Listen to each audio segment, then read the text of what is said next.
Chapter 57:18. The princess has returned victorious. The princess has returned to court. The princess is truly the goddess of war of the divine prefecture. She is invincible and undefeatable. That's right, that's right. The commoners lined the streets to welcome Princess Wushuang and her entourage, their faces filled with joy. His Majesty's reward arrived at the King of Jinyuan's residence the next day. There were countless gems, pearls, silk, and satin. But Wushuang could not bring herself to be happy. On the day she returned to the capital, she heard the rumors of third young Master Fu's engagement. The next day, she shut herself in her residence and sulked for 2 days. A man's mouth was the most untrustworthy thing in the world. He even said that he would travel thousands of mountains and rivers with her, treading through snow in winter and spring in spring. She actually believed a man's lousy mouth? How preposterous. Princess, I've finished gathering information these past 2 days. I've gathered all the information regarding the third young master of Marquis Chang Ningho and Miss Bao. And Yang, who was dressed in black, spoke with a serious expression. When reporting, and Yang lowered his head slightly, his eyes, eyebrows, and nose not moving at all. His entire person was meticulous. Wushuang sat up from the brocade couch and slammed the short table beside her. Bring it up. Bring it up. And Yang waved his hand, and 2 servants immediately brought in a box of papers. Princess Wushuang blinked, the corners of her eyes twitching imperceptibly. There's so much information. Yes, Your Highness. Everything about the third young master of Marquis Chang Ningho's childhood has been recorded. Princess Wushuang expressionlessly took out a booklet and flipped through it. It was written in the booklet that third young Master Fu had been drinking and chatting with people on a certain day and year. Every line was written very clearly. Even the events of third young Master Fu wetting his bed at 2 and climbing a tree at 3 were recorded clearly. Princess Wushuang could not help but cover her face with her hands. This subordinate of hers was thorough and meticulous in his work. She did not know whether to praise or reprimand him. Have you read it? Princess Wushuang asked expressionlessly. I've read it all once. Wushuang breathed a sigh of relief. That's good. Pick out the important ones and report them to me. How could she possibly look through such a box of information? It was not like she had nothing better to do, yes.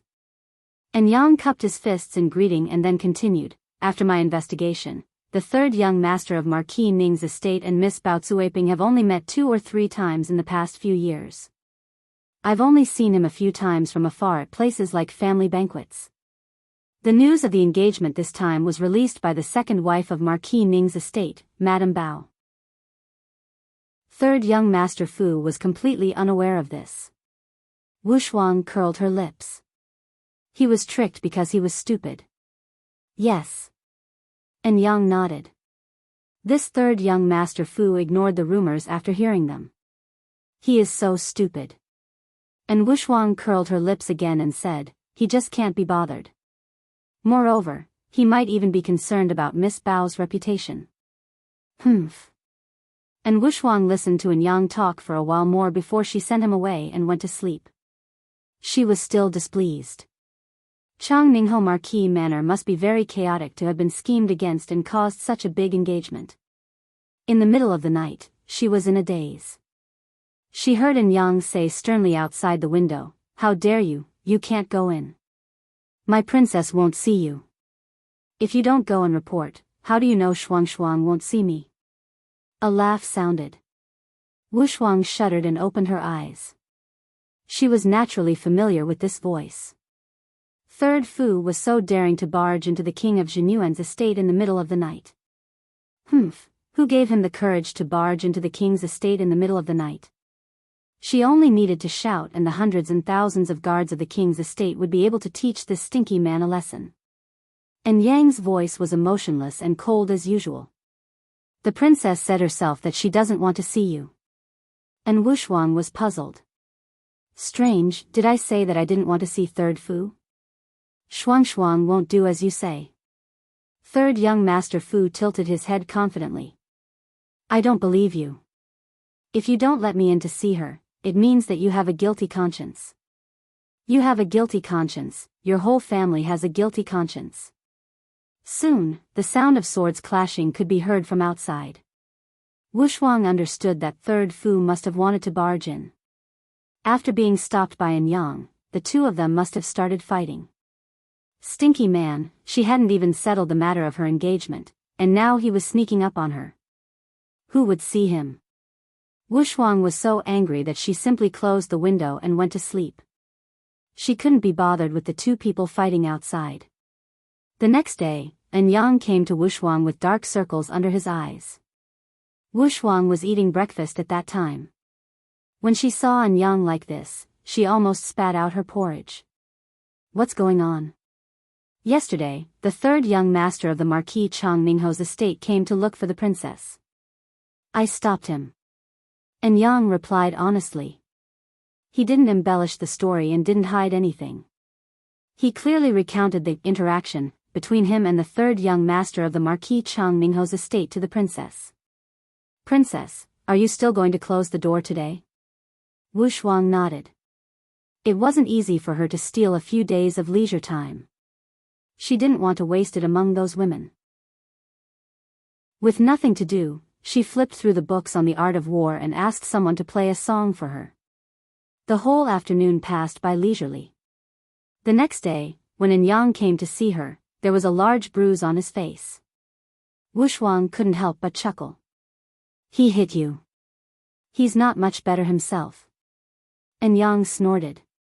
Don't worry, princess. I won't let him near you. Wushuang smiled and shook her head. She thought to herself, actually, it's not a big deal if you let him in and say a few words to me. The rumors about the engagement between the third young master of the Marquis Chang Mingho's estate and Miss Bao spread more and more violently. Wushuang wasn't as angry as before. Yang looked even angrier than she was. He kept third Fu outside and didn't let him in. That night, the commotion was so great that the entire king of Jinyuan's residence was alarmed. Wushuang thought to herself, this third Fu is really getting braver with every setback. Not only did he sneak into the residence in the middle of the night to be a thief, he even dared to make such a big commotion. Did he really think that there was no one in the king of Jinyuan's residence? Just as she was thinking, a head suddenly poked in from below the window. Under the silver moonlight, third Fu, with a bruised and swollen face, waved at her pitifully. Quickly pull me up, Wushuang. Who wants to pull you up? It's more like kicking you out. Wushuang thought to herself. That's how she acted. Chapter 57:19. Before Wushuang could kick his head, third young master Fu quickly exclaimed, Shuang, please spare me. He moved his body clumsily from the window and hurriedly jumped in through the window. Wushuang looked at his stupid appearance and could not help but suppress the smile on her lips. She still had a fierce expression on her face. Who allowed you to enter my room? Get out. No, don't hit me. Third Fu quickly rolled over and hugged Wushuang's legs. He pressed her down on the stool and said in a small voice, Shuang, we haven't seen each other for a long time. Don't hit me the moment you see me. Get out. No, I won't. Where was the young man in white? Was he in his prime? The third Fu she met at the fortress was a fake, wasn't he? This was a shameless plaything. Third young master Fu quickly carried Princess Wushuang and got up. He quickly ran to the small room and pulled the door open. He grabbed her hand and swore, Shuang, don't believe the rumors outside. They are all nonsense. I can swear to God that I only like Shuang in my life. If I want to marry a wife, I will marry Shuang. Although Wushuang was brave, she was still embarrassed by his bold and unrestrained words. Get out. This stupid man was shameless. He wanted to trick the little girl again. Shuang, I miss you day and night and can't sleep at night. Where can you get out? Wushuang was so angry that she reached out to hit him. Then why don't you explain? The rumors outside are so ugly. Rumors will only make things worse. It's useless to explain. So you just let them do whatever they want? Wu Shuang was so angry that her face turned red. Third young Master Fu suddenly pounced over, pressed her down and kissed her. Princess Wu Shuang was a bit stunned. When she came back to her senses, she angrily pushed him away. She wiped her mouth and hit him angrily. You scoundrel. Third Fu said pitifully, Shuang, I'm not ignoring the rumors. Instead, he wants to use a method to completely erase the rumors once and for all. Don't think that after kissing her and talking about serious matters, it means that what happened just now doesn't exist. Wu Shuang glared at him. Third young Master Fu chuckled, grabbed her hand and pulled her onto his lap. Don't move. He whispered into her ear, Shuang, I'm heading to Li City to kill zombies. When I return from the Battle of Li City, I will ask His Majesty to marry you. At that time, all the rumors will be dispelled. Wu Shuang pursed her lips, her face filled with displeasure. Shuang. He reached out and rubbed her face. Can you be happier? Did you just let your stepmother spread the rumors about the engagement? She was a little angry just thinking about it. It was obviously not true, but these days, those messy rumors spread more and more like it was true.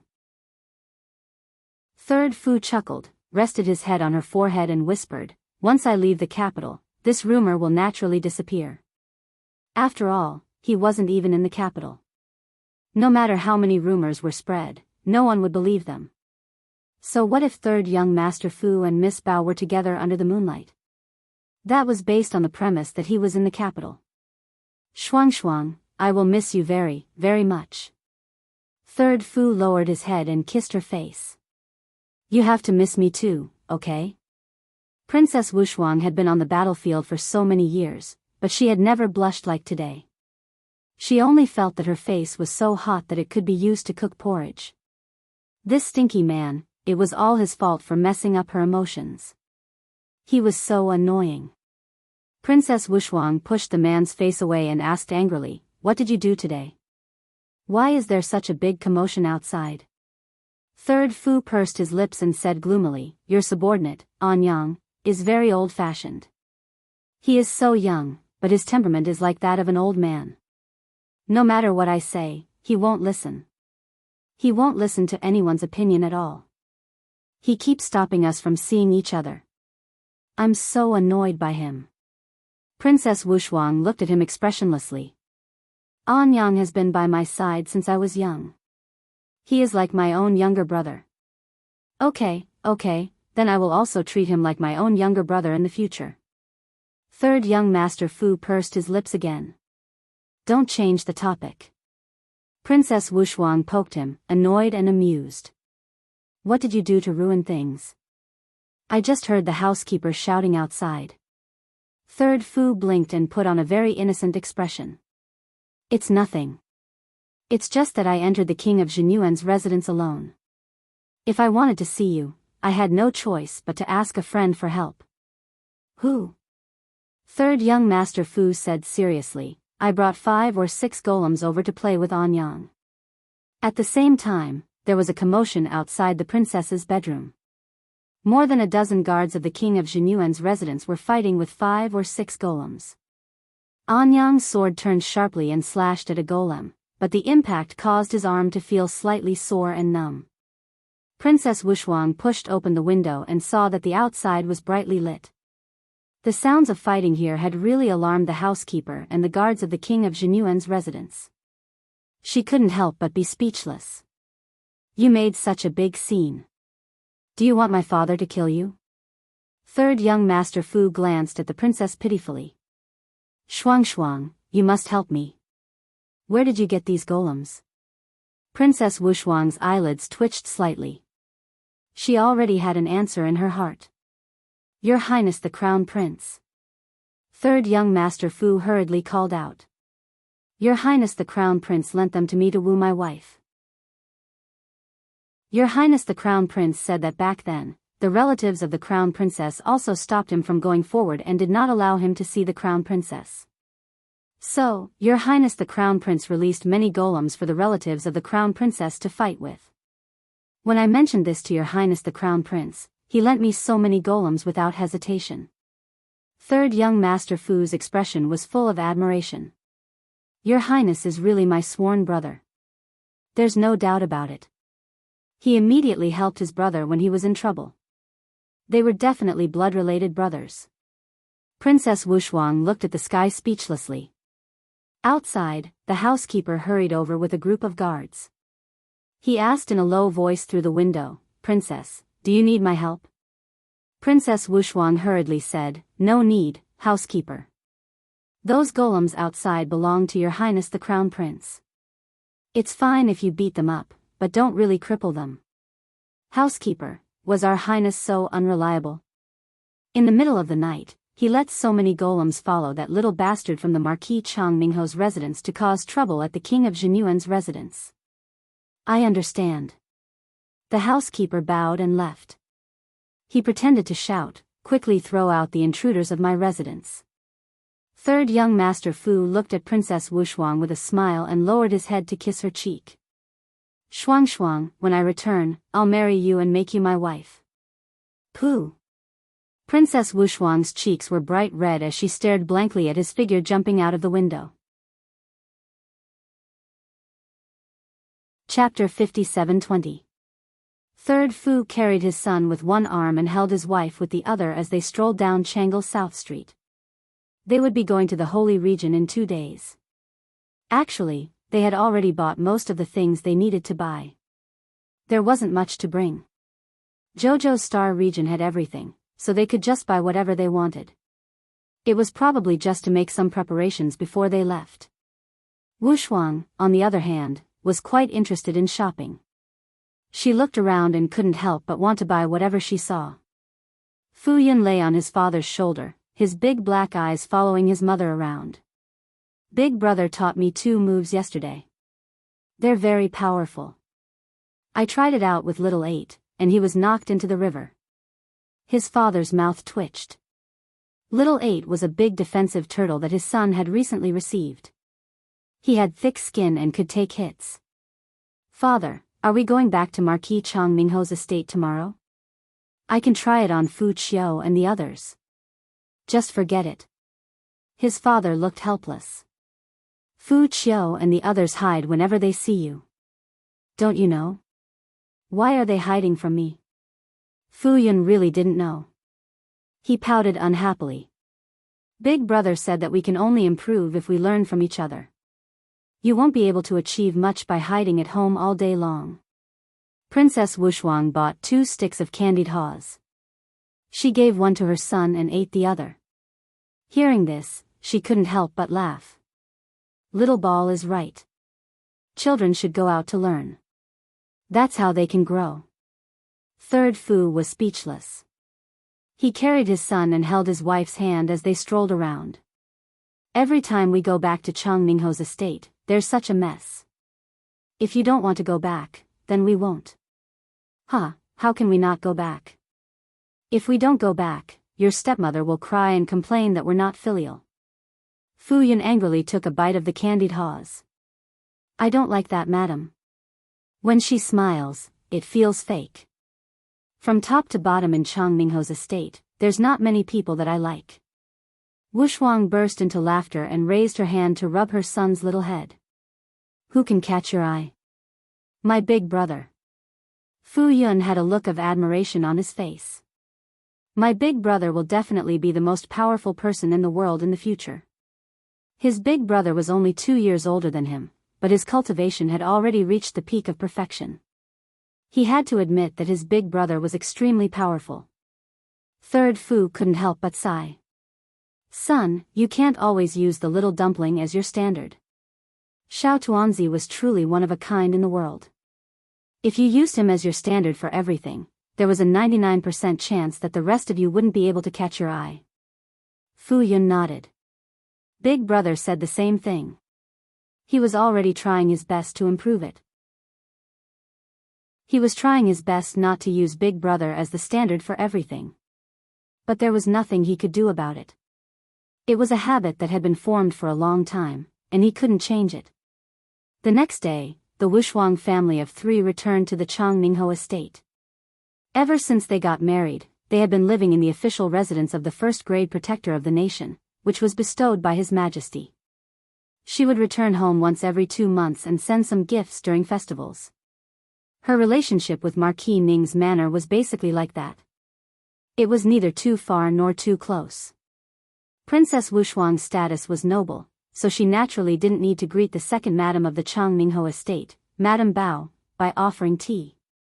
Madame Bao couldn't control her even if she wanted to. These years, their relationship was neither good nor bad. Ever since the crown prince ascended the throne, Third Fu and Wushuang had become the new emperor's right-hand men. Madame Bao couldn't do anything to them. Now that the situation had changed, everyone in the estate fawned over the third young master and the princess when they returned. No one dared to look down on them. Even Changmingho would greet his son and daughter-in-law with a smile on his face. He no longer dared to be jealous of Third Fu as he used to be. When Madame Bao saw that her stepson was living like a fish in water, her heart itched with hatred, but there was nothing she could do. She wanted them to come back every 2 or 3 days to be scolded, but every time they came back, she was the one who was almost angered to death. When the third young master returned to the Changmingho estate, he took his wife and son to his own courtyard.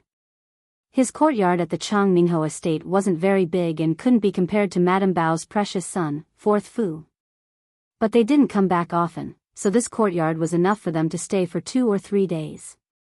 Little Fu Yun couldn't sit still. When he entered the room, he rolled around on the bed, calling out, "Mother, mother, can I go out and play with Little Black?"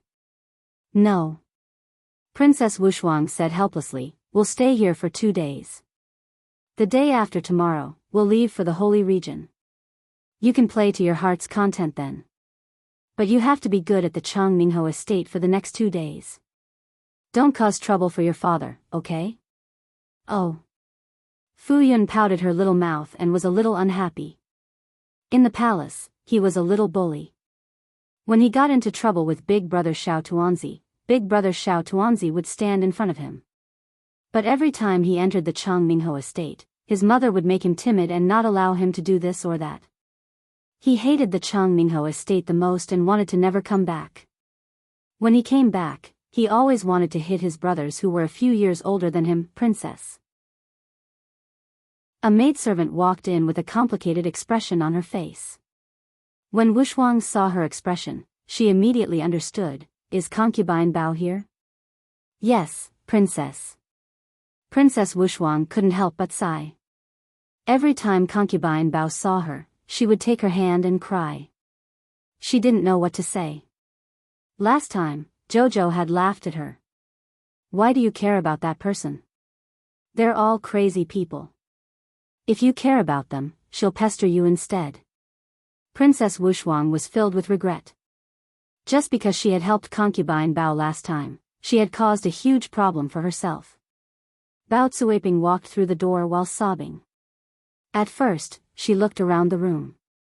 When she found that Wushuang was alone, she threw herself at her and knelt down at her feet. "Princess, Princess, you have to save me this time. There's no way for me to survive in the Changmingho estate." Wushuang couldn't help but press her head. The person in front of her was fourth young Master Fu's true love, Miss Bao. But in just 3 years, this cousin had aged so much that no one would even look at her if she was left on the street. Her hair was tied up in a simple bun and there was a strand of white hair in front of her forehead. She looked even older than 3 months ago. This was the fourth young Master Fu who had said that his true feelings for Miss Bao would never change. He yearned for her and would treat her well for the rest of his life. On the second day of their marriage, Miss Bao had angered her aunt when she served tea and was demoted to the second madam, the fourth young master's co-wife. In fact, her aunt had found an excuse to remove Miss Bao's position as the fourth young master's wife. Chapter 57:21. In the end, it was because even Miss Bao, her aunt, didn't think highly of the Bao family. Madame Bao had wanted to marry her niece to Third Fu, but in the end, she suffered the consequences of her own actions. She was definitely unhappy that her niece had ended up in her own family. In addition, when they got married, rumors about Miss Bao's poor health and fertility problems spread throughout the capital. Madame Bao used this opportunity to pull her niece down from the horse and told her that if she couldn't give birth to a son for the Marquis's mansion within a year, she would demote Miss Bao to a concubine. A year later, Bao Cuiping really became concubine Bao. Madame Bao then married a woman from a prominent family for her beloved son. This woman's surname was Lu and she was 6 or 7 years older than fourth young Master Fu. She was very ugly, but her ancestor was a general and her ancestral property was quite rich. The dowry that Madame Lu brought over was much better than Bao Cuiping's. She became the mistress of the household as soon as she entered the family. Although she had a bad temper, she was polite and filial to Madame Bao. Madame Bao naturally treated her well for the sake of her rich dowry. But Fourth Fu and his cousin were miserable. At first, Fourth Fu wanted to put on airs in front of Madame Lu, but Madame Lu slapped him so hard that he lost his temper on the spot. Fourth Fu hated Madame Lu's ugly face, so he usually didn't step into her courtyard and liked to hang out with his cousin. In the end, Madame Lu was also decisive. She directly set fire to her cousin's house and even used the excuse of seducing the young master to beat her cousin up every 2 to 3 days. Her cousin lived a miserable life and went to greet the mistress every morning and night. Every day, she was tortured by the mistress until she had no energy. 3 months ago, Princess Wushuang returned to Marquis Ning's mansion with Third Fu. As soon as she entered, she saw Madame Lu leading a dozen fierce old women to tie Bao Cuiping to a tree and whip her. Wushuang couldn't stand it and scolded her. In the end, she got herself such a hot potato. Now that she thought about it, she regretted it. Jojo had the foresight. She shouldn't talk to people she shouldn't talk to. Otherwise, she would be asking for trouble. Princess. Bao Cuiping cried as she looked at her. Can you take Cuiping in? Mistress is like a lioness from the east of the river. If she can treat young master like this, then there's no need to mention me, a concubine mother. I can't even live for half a day. Wushuang was annoyed to death, but on the surface she said calmly, You are the concubine mother of the fourth master of the Marquis Chang Ming Fu. Why should I take you in? This Miss Bao was as troublesome as ever. She didn't even mind that she was bringing trouble to others by saying such things. That old woman is in her early 30s and can't get married. My aunt took a fancy to her family background and generous dowry, so she welcomed her into the family. She really caused me and fourth young master to suffer.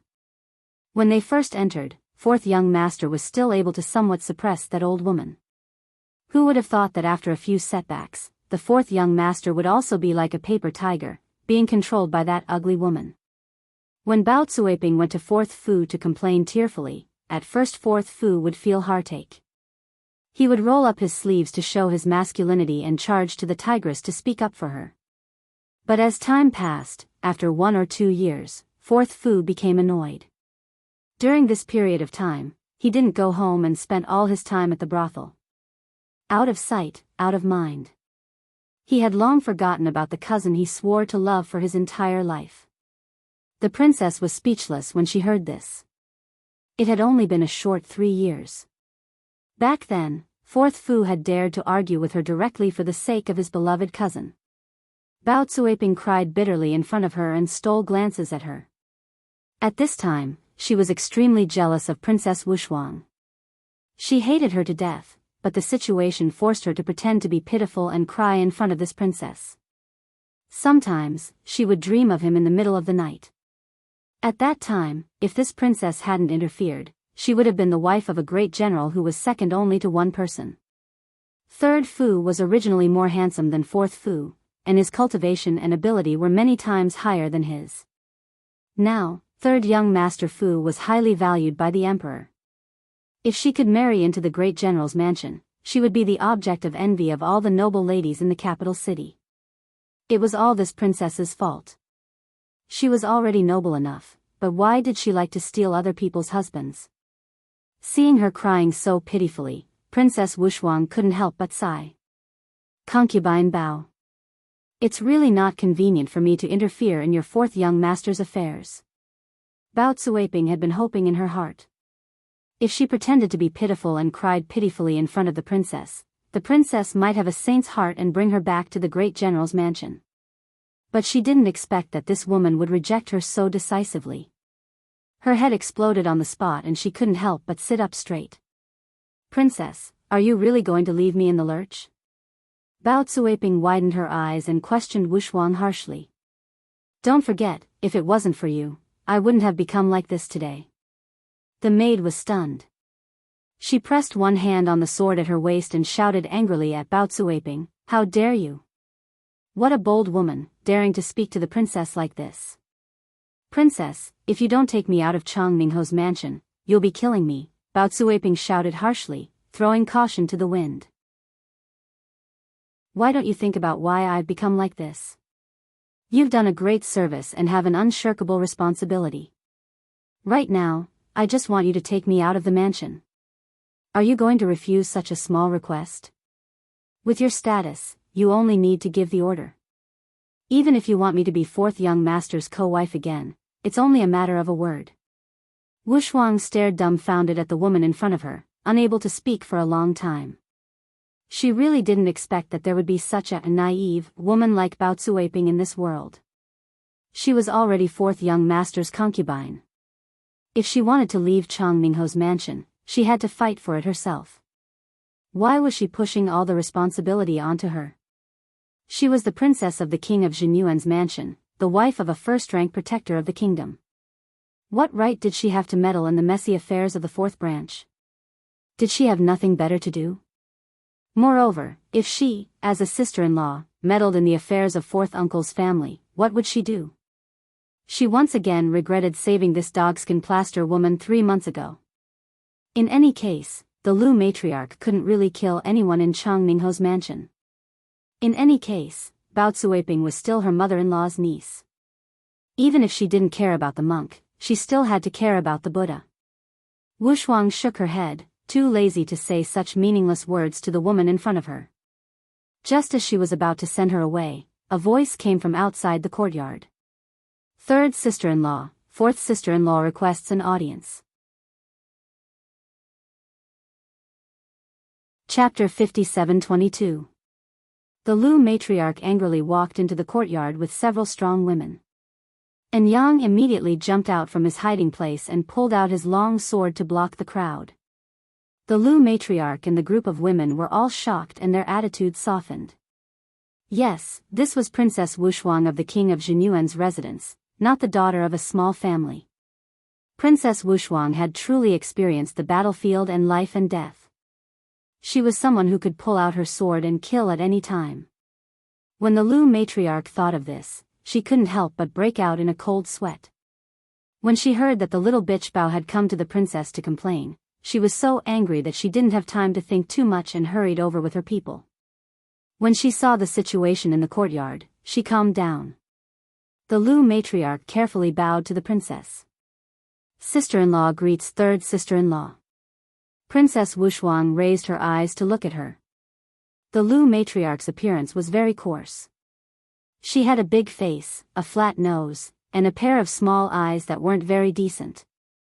How could a playboy like Fourth Fu take a fancy to such an unattractive woman? However, the Lu matriarch wasn't a completely unscrupulous person. She didn't call her princess and instead called her third sister-in-law. That was telling her that they were only going to discuss family matters today. Since she was the Lu matriarch's third sister-in-law, she couldn't use her status as a princess to pressure her. However, from beginning to end, the princess had never thought of using her status to pressure the Lu matriarch. She also wouldn't go tit for tat with the Lu matriarch for concubine Bao. Because it hadn't reached that stage yet and concubine Bao wasn't anyone to her. She had only saved her last time. But now, in order to save concubine Bao, she had to implicate herself against the fourth branch and cause trouble for her husband. There was absolutely no need. "Fourth sister-in-law, take her back." The Lu matriarch was slightly delighted when she saw the princess waving her hand in an extremely amiable manner. It seemed that the imperial daughter did not believe Madame Bao's one-sided words and insisted on standing up for Madame Bao against her. When concubine Bao heard the princess's words, it was as if the sky was about to collapse. She collapsed on the ground and cried and made a fuss. Princess, you're really not going to save me. How can I survive when I go back? She will beat me to death. She was still hoping that the princess would take her to the general's residence. Wushuang looked at Madame Bao's hopeful eyes and immediately looked away in disgust. What a joke. Did Madame Bao still have some improper thoughts about Third Fu? Mrs. Lu immediately shouted fiercely, "You only have yourself to blame if I kill you. Hurry up and tie this little bitch back. Don't let her mess around in Third Master's court." Yes. A few old nannies immediately rolled up their sleeves to catch her. They had long been trained to catch people. Especially when it came to catching a weak woman like Concubine Bao. Every time he caught her, it was as if he was carrying a chicken as he dragged her out. Concubine Bao cried and screamed, kicking and throwing everywhere. Help! Mistress was so vicious that she wanted to kill him. Your Highness, you're not going to save him. The head maidservant beside the princess immediately became angry. What are you shouting about? Your Highness, I was wrong to save you. What a shameless thing. As a concubine, she didn't respect the mistress. No wonder the mistress made things difficult for her. Wushuang looked coldly at Bao Cuiping. Don't let her continue to cause trouble at my place. Mrs. Lu nodded at the princess. Your Highness, please don't laugh at us. She comes from a small family, so she's just like this. I will teach her a good lesson later so that she won't dare to bother you again. Princess Wushuang nodded indifferently. At this point, she had completely lost her patience with Bao Cuiping. Take her back. She didn't want to care about the fourth branch's matters. She didn't want to cause trouble for herself. Mrs. Lu gave a meaningful look to the other nannies and ordered them to gag Madame Bao's mouth and drag her out.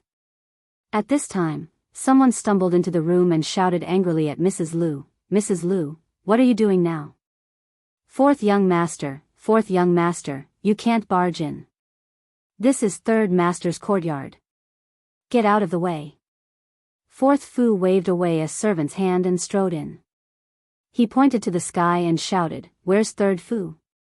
Third Fu. Tell him to come out and see me."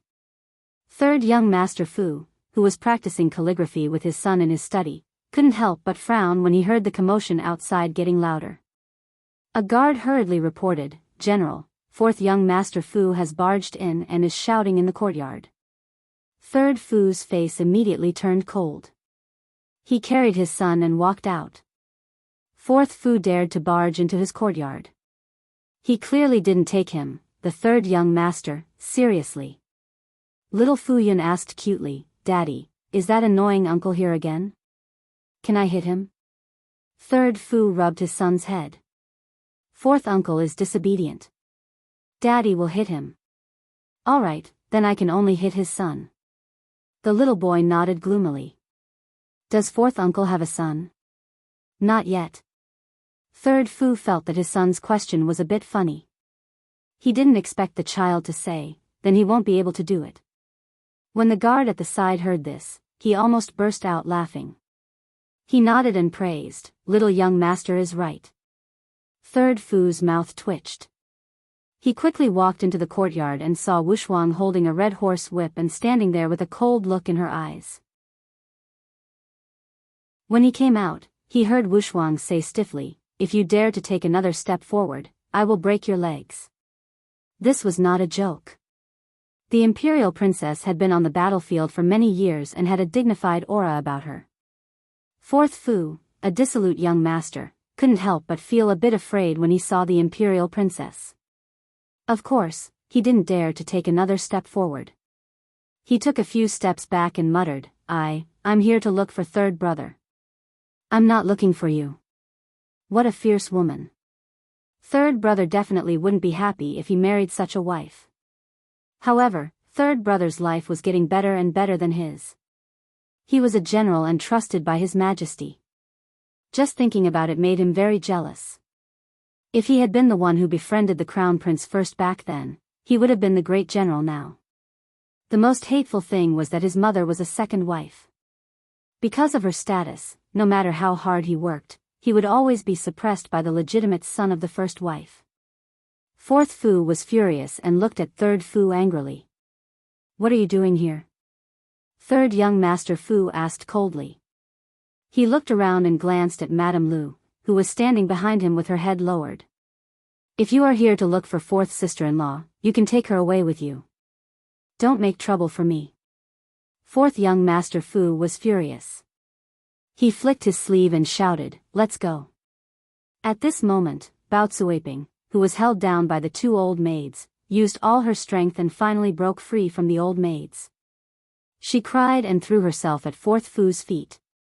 "Cousin, cousin."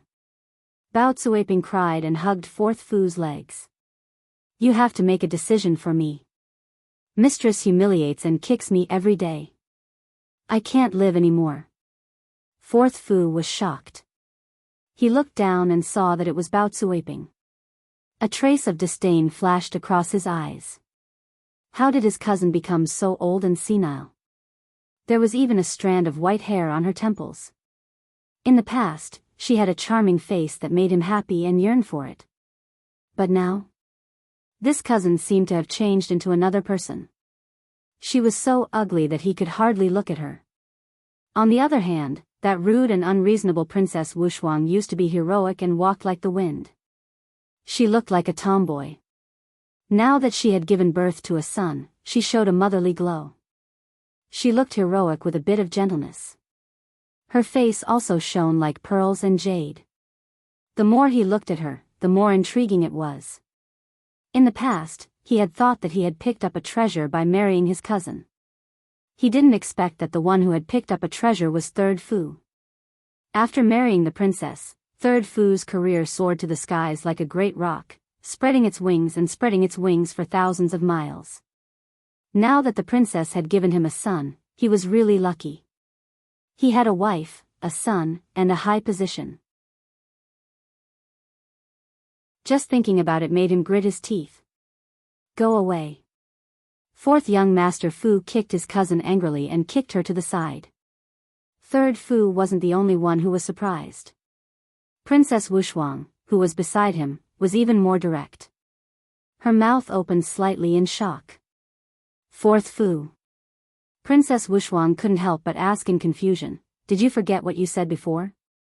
Didn't you say that you would cherish your cousin forever? Why did you change your mind in just 3 years?" This was too exaggerated. If she hadn't seen Fourth Fu's performance with her own eyes, and Wushuang wouldn't have associated this person with the Fourth Fu from 3 years ago. 3 years ago, Fourth Fu had been so affectionate and gentle to his cousin. What was going on? 3 years had passed in the blink of an eye. Everything was developing in a strange direction. Bao Cuiping sobbed, "Your Highness, did you see that? That heartless person has long forgotten our vows. Back then, it was the Empress Dowager who arranged my marriage to Fourth Young Master. Their family treated me like this and disregarded the Empress Dowager's imperial edict. Princess Wushuang didn't want to hurt this woman anymore. She felt that, this person was a bit pitiful. But even pitiful people had their detestable sides. She could be considered as asking for it. Back then, Bai Wuxia had made an imperial edict to pair the two of them together. After that, he had long forgotten about this matter. How could he really support this Miss Bao? It was simply wishful thinking. Moreover, the Empress Dowager and the Emperor Emeritus were wandering around leisurely. They were rarely in the capital city.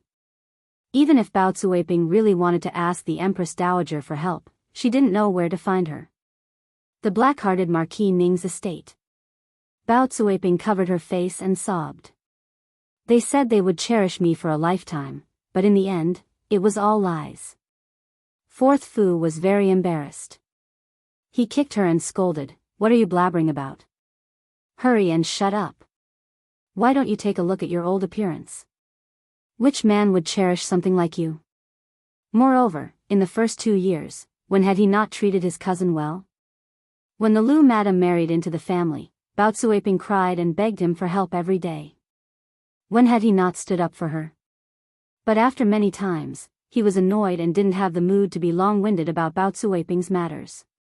Later, the newly opened brothel added a few stunning beauties that charmed him. He often didn't return home at night and rarely went home. Who would have thought that when he came back half a year ago, Baozuaping was so old that she looked like a haggard old woman. This frightened him. This kind of woman was not like his beautiful cousin. She was simply dirtying his eyes. Naturally, he had to keep a respectful distance. Baozuaping sobbed and complained, "I was tortured by the Lu madam until I was neither human nor ghost. If it weren't for your incompetence, I wouldn't have become like this. Even now, you still despise me. You're heartless, fourth Fu." She hated this man to the core. This man had ruined her life. Fourth Fu looked embarrassed. He turned to the women and said, "What are you waiting for? Hurry and take them away." Princess Wushuang shook her head. She couldn't help but sigh as she watched the three people pulling and swearing as they walked out. They're really a bunch of weirdos. Fourth Fu and the Lu madam quarreled all the way. Baozuaping's cries could be heard from time to time. They were truly a resentful couple. Third Fu snorted. "Close the courtyard door. Don't let these people in again. They're making so much noise that it's dirty to the eyes." After speaking, he took his wife's hand and lowered his head to ask, "Shuang, what's wrong?" She looked as if she was thinking about something. He reached out to touch his wife's face and called out to Shuang. Wushuang glanced at him. "Your brother is always complaining that his cousin has become ugly. Are all men like this? After a woman's beauty has faded, they don't like her at all? I don't know about other people, but I'm not like this." Third Fu smiled at her. Besides, Fourth Fu himself deserves a lot of credit for his cousin becoming so ugly. Who else can he blame?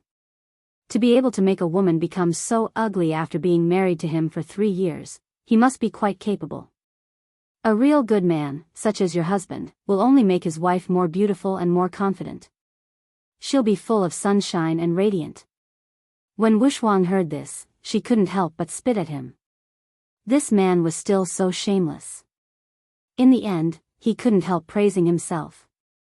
But when she thought about it carefully, what this guy said was very reasonable. The kind of married life after marriage would make the kind of man and woman. Whether it was a match made in heaven or a resentful couple, it all depended on how they were. Wushuang couldn't help but purse her lips and secretly smile. "Let's go back tomorrow." "Okay." Third Fu nodded. He didn't want to stay in this foul place any longer. It was enough for him to stay here for 1 day. "Let's go home and get ready. We're leaving for the sacred region."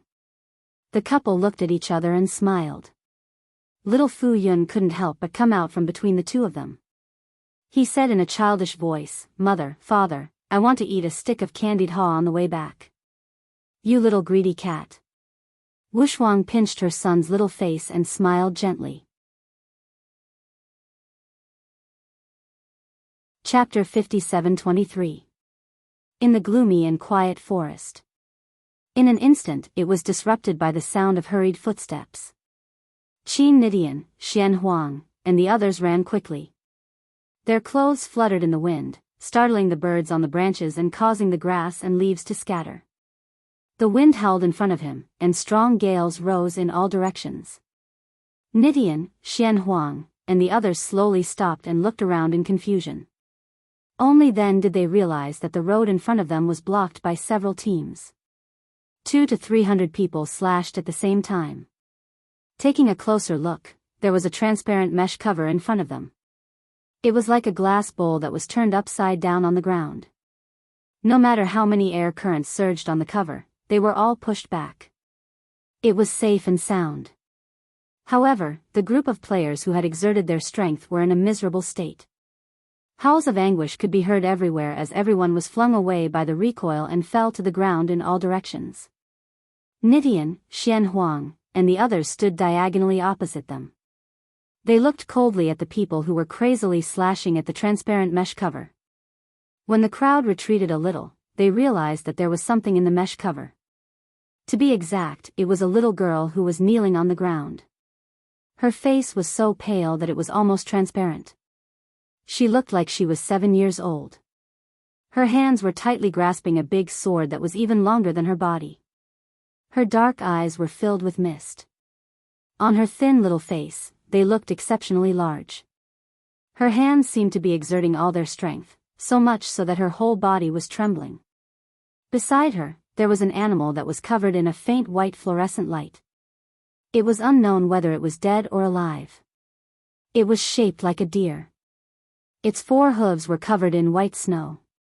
In the middle of its forehead, there was a golden horn that had lost its original luster. Nitian's pupils suddenly shrank. Xian Huang looked into the distance and fell on the little girl in the glass cover. To be exact, it fell on the big sword that she was tightly grasping. Her eyes narrowed. What sword is that? It was so powerful that even from far away, one could feel a wave of vibrating power sweeping over. At this moment, the little girl in the glass cover slowly stood up. Her messy hair covered the tip of her forehead. On her almost transparent pale face, there was a pair of dead eyes and a small lip that was bitten to the point that it was bloodless. Not good. Xian Huang's expression changed.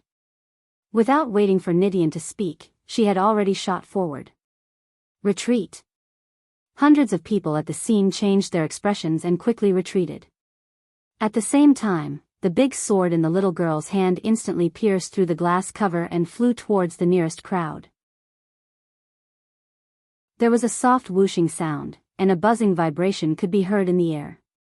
The bodies of the 7 people nearby had already been pierced through one by the giant sword. There was a bloody hole in the chest of the 7 people, and they fell to the ground dead on the spot.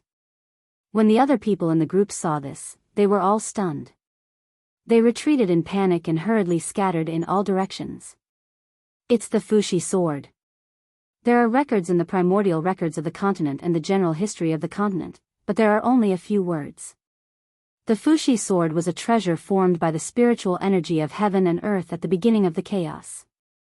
However, this has always been a legend. The Fuxi sword's immense power is beyond that child's control. Against the heavens gaze followed Xian Huang closely, only to see her arrive in front of the glass cover in a flash. In the next instant, he had already entered the cover. He pressed down on the little girl's body with one hand and said in a deep voice, "Nonsense. You're forcefully controlling a weapon that's tens of thousands of times stronger than you. Do you not want to live anymore? Senior sister's control of the power of space is getting purer and purer. The fastest speed in the world was teleportation. In a breath, one could travel thousands of miles. How carefree was that?" However, as soon as Xian Huang finished speaking, the little girl suddenly spat out a large mouthful of blood. Her body trembled and swayed. Her entire little face became more transparent like a piece of paper. It was so thin that it seemed like it could break at any time. Xian Huang's hand was like lightning. In an instant, she had already stabbed several needles into the little girl's body. Her gaze was solemn as she said, "Quickly withdraw your sword. Quickly." This child simply did not want to live anymore. However, this stubbornness and unyielding character reminded her of when she had just arrived at an unfamiliar place and was surrounded by strong enemies. She had also walked with difficulty like this. Thinking of this, Xian Huang's gaze could not help but soften a little. The little girl fell down exhausted, but her body was firmly supported by Xian Huang's hand. The flying sword that was rampaging outside like cutting vegetables and melons, killing everyone it saw, turned back with a whoosh. On the other hand, Xian Huang half-squatted and hugged the little girl whose eyes were tightly shut. Xian Huang raised her eyes and coldly stared at the floating Fuxi sword that was releasing a huge amount of energy and reeking of blood. "Quickly withdraw it." Xian Huang's face was cold as she checked the child's pulse. In the next second, a trace of astonishment flashed across her eyes. As if she did not believe it, she reached out to check the little girl's pulse again.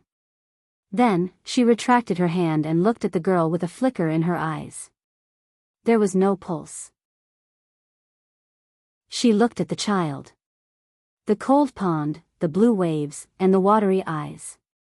That kind of clarity and coldness, that kind of darkness and solitude, and that kind of insight into the world.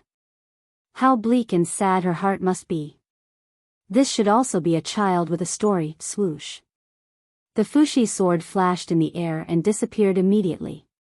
Xian Huang walked forward and looked at the dying animal beside the little girl. Unfortunately, the golden horn on its forehead had completely lost its color. The fur on its body had also darkened. All of this indicated that this descendant of the white unicorn with the orthodox bloodline had been dead for a long time. No wonder the surrounding people went crazy and attacked the little girl and the unicorn without any regard for their lives. It was said that one could obtain the power of the white unicorn's bloodline by obtaining its blood. Even if it was just a legend, it could still make people go crazy. Xian Huang and Against the Sky swept their gazes across the people in front of them. They were inhumane. For a groundless legend and a cup of the white unicorn's blood, they despicably besieged such a young girl. At this moment, Xian Huang, who was inside the light shield, was about to reach out to touch the dead white unicorn. However, the little girl used all her strength to push it away. Her small body pounced on the white unicorn and hugged it tightly, not allowing anyone to touch it. Xian Huang smiled helplessly and raised her hand to rub the little girl's messy head. She said softly, "Silly child, if you don't move away, how can I cut out its child?" The little girl paused and suddenly turned to look at Xian Huang. Her eyes were filled with strong distrust and a trace of shock. After all, looking at the white unicorn's appearance, it was impossible to tell that it was pregnant with a little unicorn. Xian Huang smiled faintly at her and reached out to pull the little girl to the side. She patted her head. "If you don't feel well, you can close your eyes. Don't force yourself." Because the scene of being cut open was not that beautiful. However, the little girl watched from the side from beginning to end and did not even blink the entire time. Soon, a snow-white, curled-up unicorn the size of a cat with its eyes closed was placed in the hands of the little girl by the dark phoenix. Xian Huang squatted down and looked at the little girl. With a flip of her hand, a pure white little gourd was placed in the little girl's hand. "Let it drink after an hour." The little girl stared at Xian Huang cautiously. Then, she hugged the little unicorn and took a step back. The little girl hugged it tightly. Her pale lips were tightly pursed and her eyes were slightly heavy. No expression could be seen on her face. "Why are you helping me?" The little girl did not speak, but her eyes revealed her intention. "Because you are worth it." Xian Huang laughed softly and raised her hand to rub her head. Chapter 57-24. Xiao Qiao, you are a child that I fished out from the void. Although I don't know your background, I can feel the hostility in your body. I thought that by bringing you around, I could purify the hostility in your heart. However, after so many years, there was no change, or maybe it's not time yet. The white-robed monk looked at Xian Huang indifferently. Could it be heaven's will? She has to wait for the fated person? He muttered to himself. Immediately, a golden light flowed out from his fingertip and shot toward Arbor's glabella. With a whoosh, it went in and disappeared. The child rolled his big, beautiful eyes. Suddenly, his body went limp and he fell backward. Xian Huang supported her body and carried her up. A trace of anger flashed past her eyes and she reprimanded, "Stupid monk, what are you doing?" "Female benefactor, please don't misunderstand. I just injected the imprint of the golden talisman jade tome into Xiao Qiao's consciousness. It will not cause any harm to her body. She will wake up on her own after a while." Golden talisman jade tome? Everyone was stunned. Then, they all opened their mouths wide. Is it the lost talisman art recorded in a few words in the desolate era of the continent? Could it be that the talisman technique was not an ancient legend? Talisman masters also existed before? Everyone had always thought that most of the things recorded in the great desolate records of the continent were preposterous, and there was nothing to verify them. So there really was a unique copy of the golden talisman jade tome. The white-robed monk nodded honestly. That's right. It's the only copy of the golden talisman jade tome that recorded the all-knowing talisman technique. I came to the dark forest this time to find this item for Xiao Qiao. Speaking of which, I'm quite lucky. This time, even Xian Huang, against the sky, and the rest's jaws dropped. They all cursed in their hearts. Damn it, since it's such a precious treasure, why can't you just say it secretly? Why must you shout so loudly until everyone knows about it? Maybe he's too arrogant of his own strength. Against the sky thought, this young monk doesn't even care about the ants in front of him. So it doesn't matter if it's a secret or not. As long as he was around, no one would be able to snatch the golden talisman jade tome from the little girl. But when they saw this monk calmly saying that his luck was not bad, why did they want to slap his calm face? Could this be considered as good luck? This was pure luck, wasn't it? Xian Huang was speechless. She took a few steps forward and handed the child in her arms to the monk. In the future, don't leave her alone somewhere else. The white-robed monk stared at the sleeping child and shook his head. Let her follow you. Xian Huang was startled. You are fated to be master and disciple. This is the will of heaven, the monk said lightly. Let her follow you. You should know her situation. The reason I brought her around was because I wanted to purify the evil aura in her body so that she could return to where she came from and reverse the chaotic trajectory of her life. The monk said indifferently.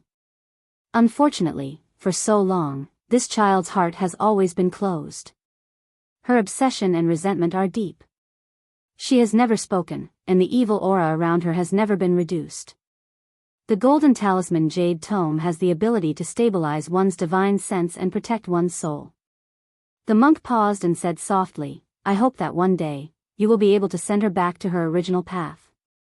Thank you for your trouble. The monk's words made against the sky, Xian Huang, and the rest narrowed their eyes and scrutinized him. The others were confused and did not understand at all. What did he mean by reversing the trajectory of her life? None of them understood.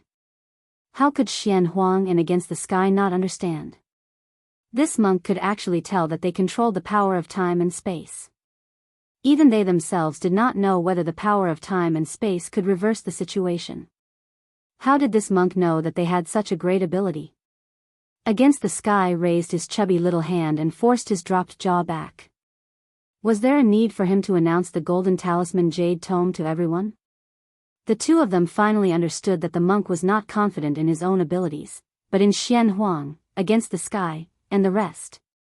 He believed that with their abilities, they would definitely be able to protect the little girl who was carrying such a precious treasure. Even if the secret of the golden talisman jade tome was known to everyone, with Xian Huang, Against the Sky, and the rest's abilities, they would be able to protect little Qiao, and not let her come to any harm. But why did they have the urge to beat this monk to death from the bottom of their hearts? Why was this monk so annoying? As if he did not see the sullen faces of Against the Sky and the rest, the monk turned around and left. His white monk robe with wide open sleeves fluttered as he walked. Xian Huang frowned and looked up at the monk's back. You've been with her for so many years, and you're leaving just like that? Not waiting for her to wake up and take another look? We're destined to part. Even if we take a few more looks, we'll still have to part. What's the point? The monk waved his hand and leaped up.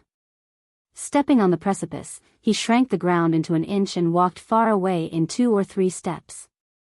When the monk's figure disappeared from the precipice, Xian Huang felt the little girl in her arms move and lowered her head to take a look. The little girl suddenly opened her eyes. Her pitch-black eyes were deep and congealed. Moving her little arms and legs, Xian Huang released her hand and allowed her to climb onto her body and slide to the ground. The little girl seemed to have sensed something and ran to the bottom of the precipice. Looking up at the high precipice that connected to the sky, she saw the monk's figure that had already become a small black dot. She could not see him clearly at all. Tightly hugging the little unicorn in her arms, the little girl's long eyelashes fluttered a few times.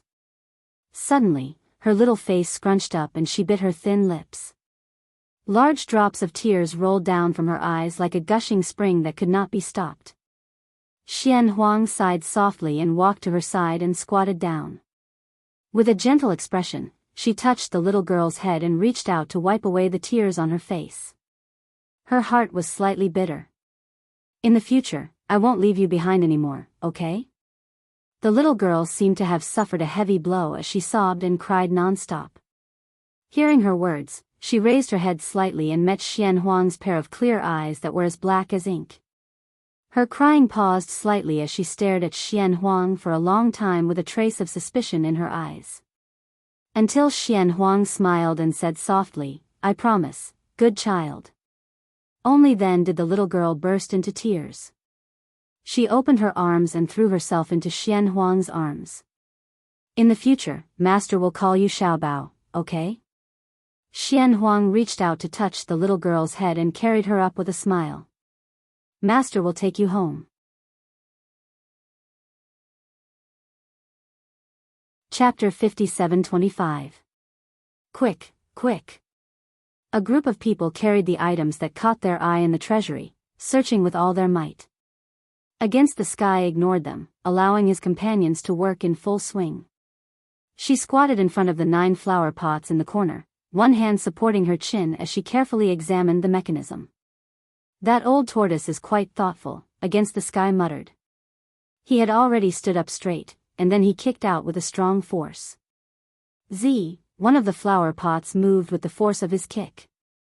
Against the Sky then kicked out a few more times, and the left and right flower pots moved in a crisscross pattern, producing a series of friction sounds when they touched the ground. Crash. Against the Sky leaped to one side, and a small square secret compartment opened where his feet originally landed. With a flick of the mechanism, a wooden box with dark red engravings was brought out. Against the Sky laughed softly, and took out the red engraved wooden box. He muttered, "Since it's placed so secretively, it must be a precious treasure." But similarly, there was a very faint layer of mental energy on the outside of the wooden box. It should be a restriction set up by that fellow, used as a precaution. She had not squandered the spatial energy that Xian Huang had given her before, so it was just right to use it now. Then, like a gourd, he imitated the dark phoenix and used the power of space to remove the trace of mental strength. Then, he smoothly opened the red wooden box. There was an item in the box, carved out of blue crystal in the shape of an orchid. There was a silver carp embedded in the arched petals, and its eyes were crimson red. At first glance, it looked like an ordinary ornament, but Against the Sky's heart skipped a beat. The words orchid stone fish appeared in her mind. So it was hidden in such a secretive place. Finally, she found it. This item's name was quite big, so she did not think much of it. Suddenly, she felt a corner of her long skirt being pulled heavily. Against the Sky withdrew her thoughts and looked down. She could not help but smile. Little Qiao had run out unknowingly.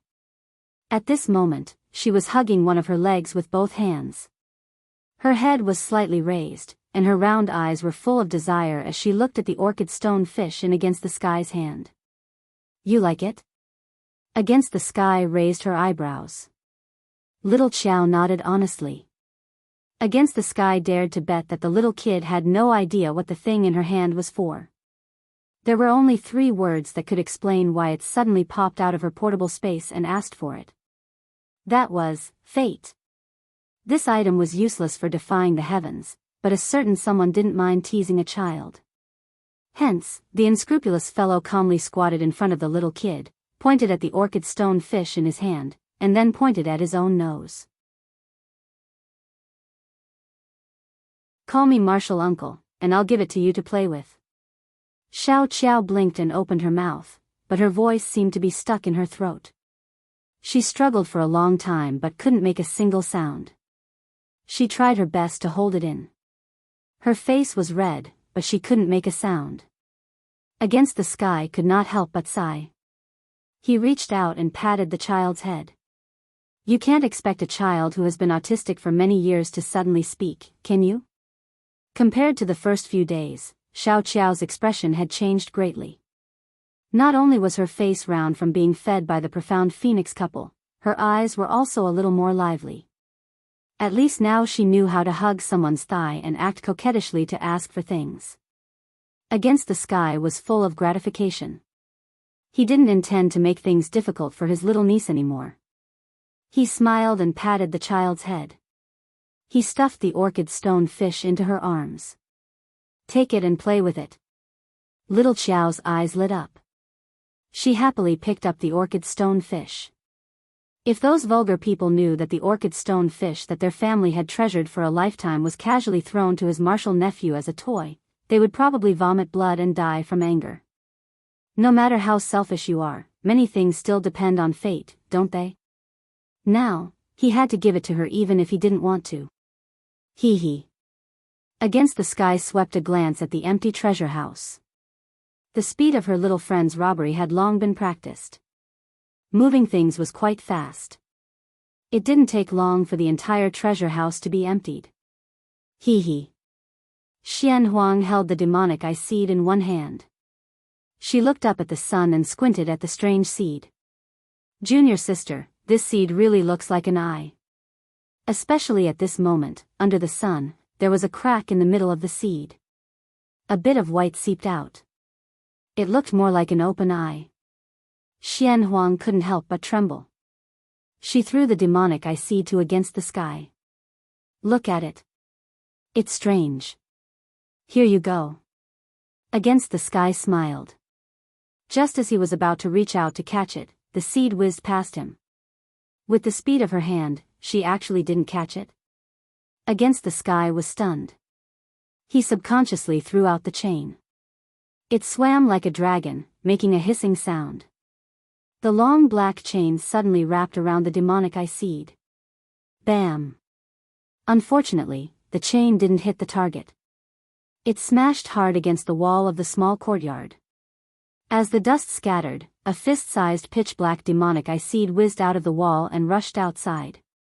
Little miss, you've already played outside for long enough. If we don't go back now, young madam will scold this servant for bringing you everywhere. The servant girl held Xiao Qiao's little hand and half dragged and half pulled this unruly little fellow over from the high threshold. Suddenly, she heard an urgent voice. Xiao Bao, get out of the way. Before the maidservant could react, she saw a black and unknown object pass by with a whoosh. With the little girl's eyesight, how could she see it clearly? She only felt a gust of wind blow past her ear. Her hair, along with Xiao Qiao's, were all blown away. Xiao Bao. In the air, a few figures rushed forward. More than a dozen winding iron chains also fluttered in the wind as they flew forward. In an instant, the master and servant were encircled. The chains instantly turned into hundreds of protective shadows. Against the sky's reprimanding voice came from afar. Why aren't you stopping? Come back. Gulyalu. The chains that were entangled around the master and servant retreated in a wriggling manner.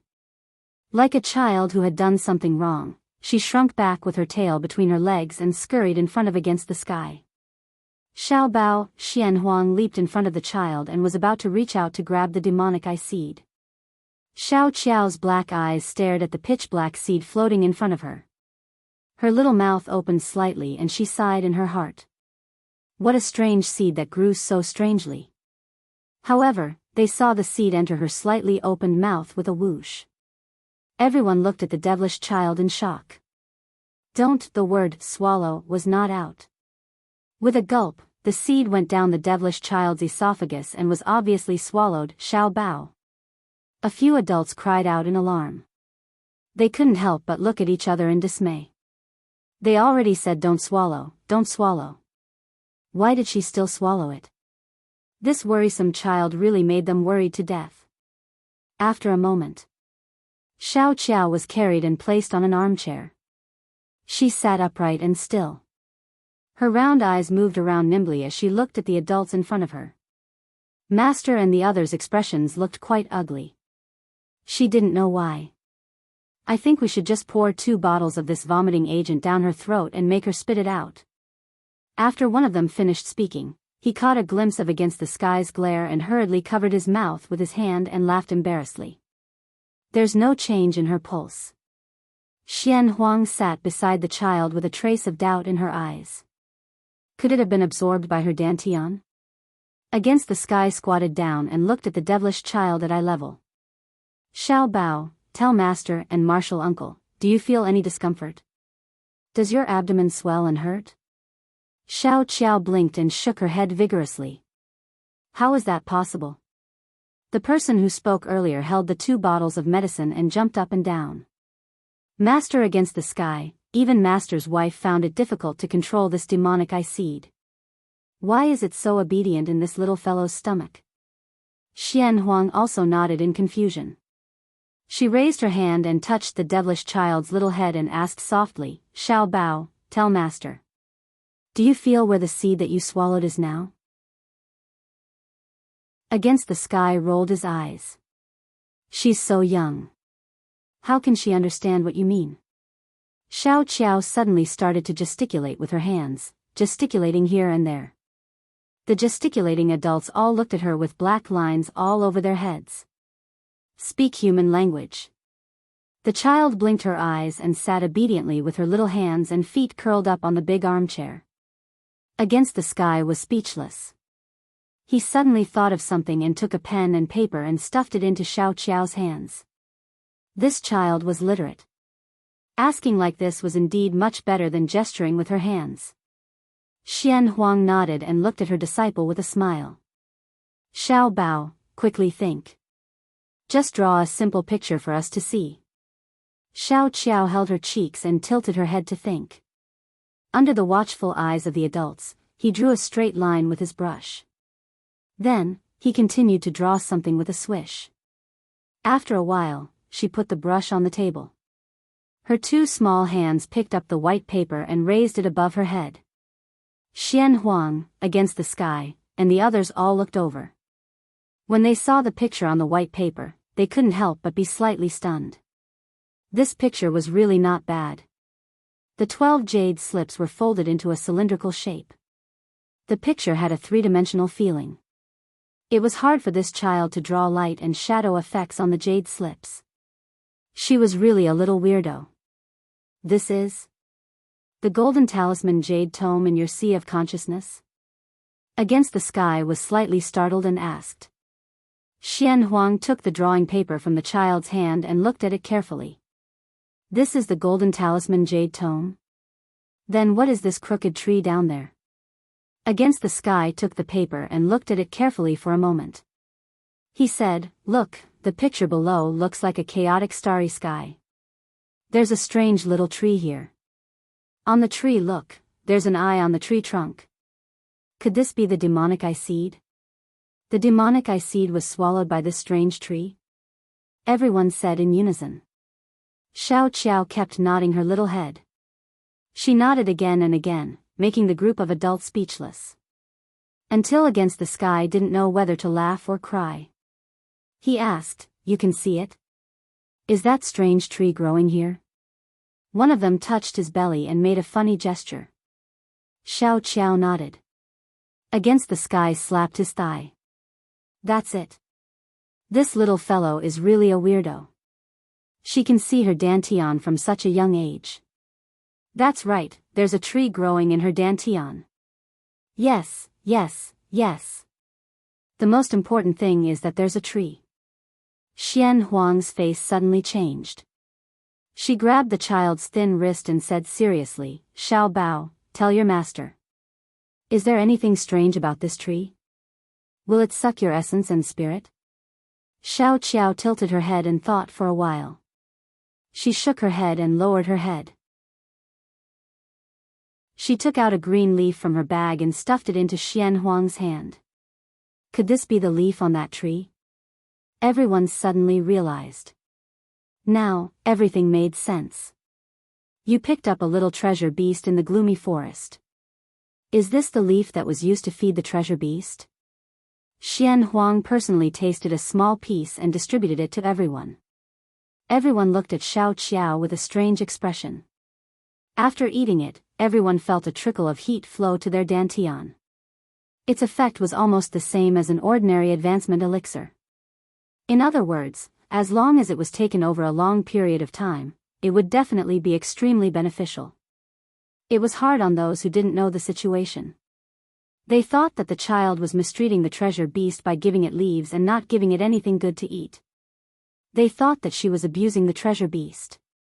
It turned out that the leaf was such a good thing. Xiao Qiao nodded. She didn't understand why these adults' expressions changed again. The demonic ice seed was absorbed by this tree? Against the Sky thought for a while and said, no, it should be that the demonic ice seed was subdued by this tree and became a part of it. Look at this source tree. It should be closely related to the little fellow's realm. It was born in this vast chaotic star sea. It is most likely the source of this chaotic star sea. If this chaotic star sea is this little fellow's dantian. Against the Sky slapped Xiao Qiao's head. Then this little fellow will have a great opportunity in the future. Xiao Qiao's head fell forward. She looked at her Uncle Master in confusion. She didn't understand why these adults were so excited. Little treasure, tell me. Where did you put the orchid stone fish that you took from your Uncle Master last time? Xian Huang's eyes flickered as if she was thinking about something. Xiao Qiao tilted her head and thought for a long time. She scratched her ear and suddenly reached out to grab the piece of paper. Then, she scribbled a few more times. After putting down the brush, the two of them looked at each other at the same time and took a deep breath. This little brat was indeed a great opportunity. Looking at the little fellow's scribbles, the two of them could roughly guess. That orchid stone fish was actually absorbed by the star domain. Due to fate, it became a part of the star domain and opened up a planet. Good child, quickly let your Uncle Master help you change the flow of time on this fish orchid planet. Xian Huang picked her up and kissed her with a smile. It will definitely be of great use in the future. The little girl blinked. Many years after rebirth, Jojo's cultivation rose to the spirit realm. He pointed at the vast ocean in front of him. This newly opened planet is called Fish Orchid Planet, right? Didn't I tell you guys? That the flow of time on Fish Orchid Planet is different from the outside world? It's very strange. It's strange yet familiar. I don't know why. Sometimes, when I look at this ocean, I feel that I have to think of something. Those wonderful times. Chapter 57-26. A series of crisp and clear bell sounds crisscrossed. Against the Sky looked around.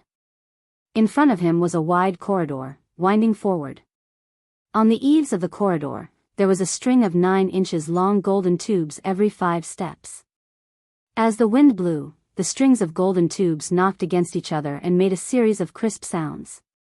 Not far away in the fog, a corner of a big house could be vaguely seen. Let's wait for a while before going over. Judging from their past experience, this place was definitely not that simple. Perhaps there was a bigger trap waiting for them. However, the others who were going to train with them did not think so. They jostled one another, all eager to try their hand at advancing. It looks harmless, but I always feel that there is a hidden danger.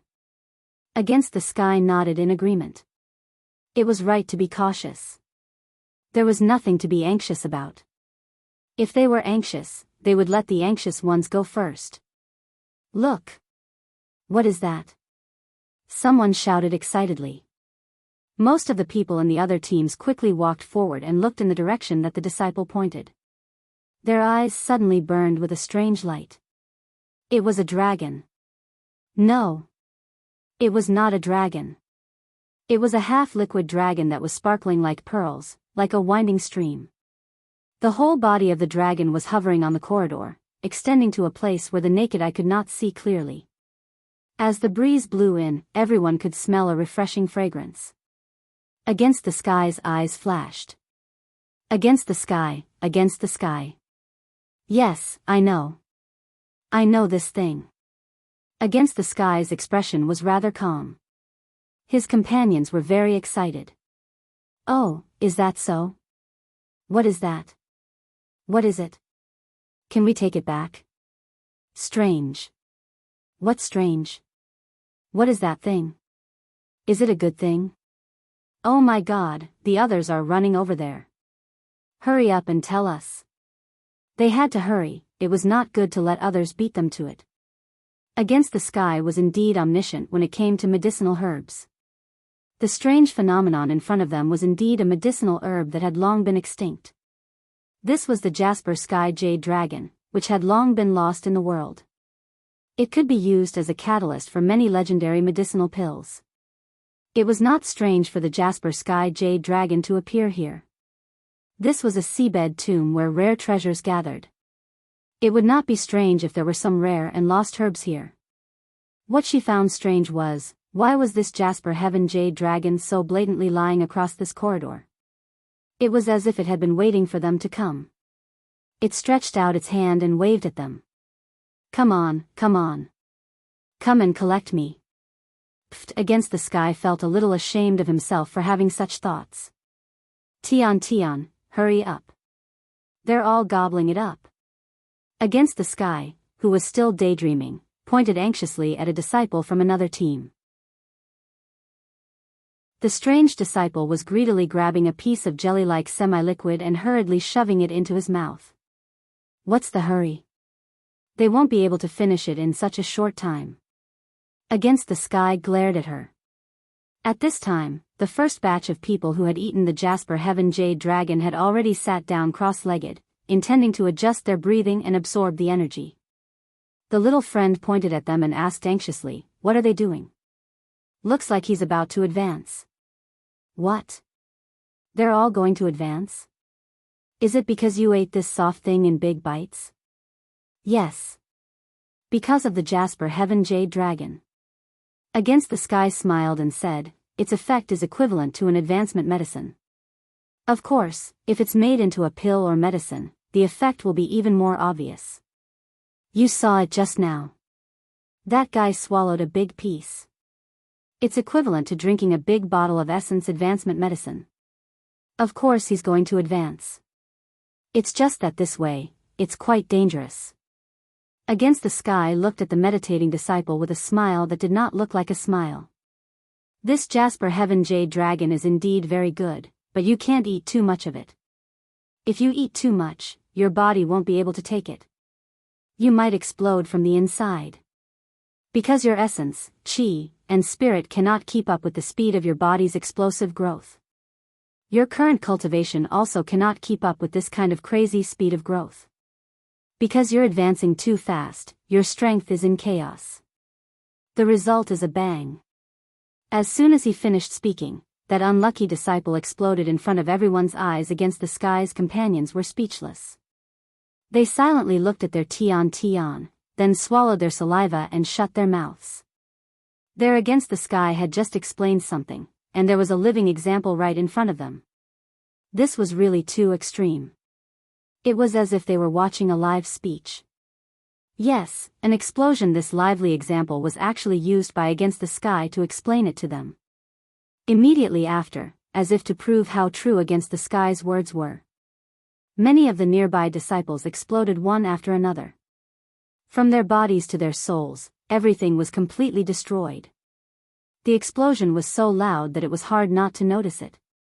Some of the nearby disciples, even if they did not self-explode, were innocently affected. The impact of the explosion threw them out and they landed heavily on the ground. Some were bleeding, and some had broken limbs. When they raised their heads, their blank eyes were filled with an inexplicable sense of panic. The rest of the disciples of the aristocratic families and the loose practitioners also opened their eyes in horror. They looked at each other in confusion, asking with their eyes what had happened. Against the Sky led a group of people and stood outside the corridor with a calm expression. He temporarily stopped in his tracks and looked at them from a distance.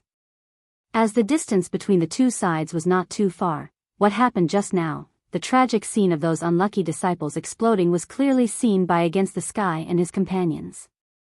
Against the Sky coughed lightly and suddenly said, "Above. Quickly hide." So. Tens of thousands of tiny sounds cut through the air, shooting towards the group of aristocratic family disciples whose faces had changed greatly. Even though Against the Sky had warned them in time, and a portion of them quickly dodged, there were even more who could not react in time. The golden tubes that were separated by 5 steps exploded, shooting out countless golden fragments of different sizes and shapes, injuring many people. The scary thing was that those fragments seemed to be smeared with some kind of corrosive poison. Those who were infected by it all held their hands and feet as they rolled around on the ground. The golden fragments shrouded everyone's heads, falling down like a drizzle, continuously attacking the densely packed crowd. The faces of the disciples were ugly, and they all used their energy to protect their bodies, retreating step by step under the continuous attack of the golden fragments. It wasn't until everyone had retreated from the corridor that the golden shard disappeared without a trace. The corridor regained its tranquility once again, except for a few pieces of white bones that had not been dissolved by the poison, scattered on the corridor. It really could not be seen that a tragic massacre had just occurred. Many of the aristocratic families had suffered heavy losses, and the number of loose practitioners had sharply decreased by a third. From the original 500 or 600 people, it had sharply decreased to the present 300 people. This unforeseen event caused everyone's hearts to tremble, and they did not dare to act rashly again. The Jasper Sky Jade Dragon was good, but they also needed to be alive to enjoy it.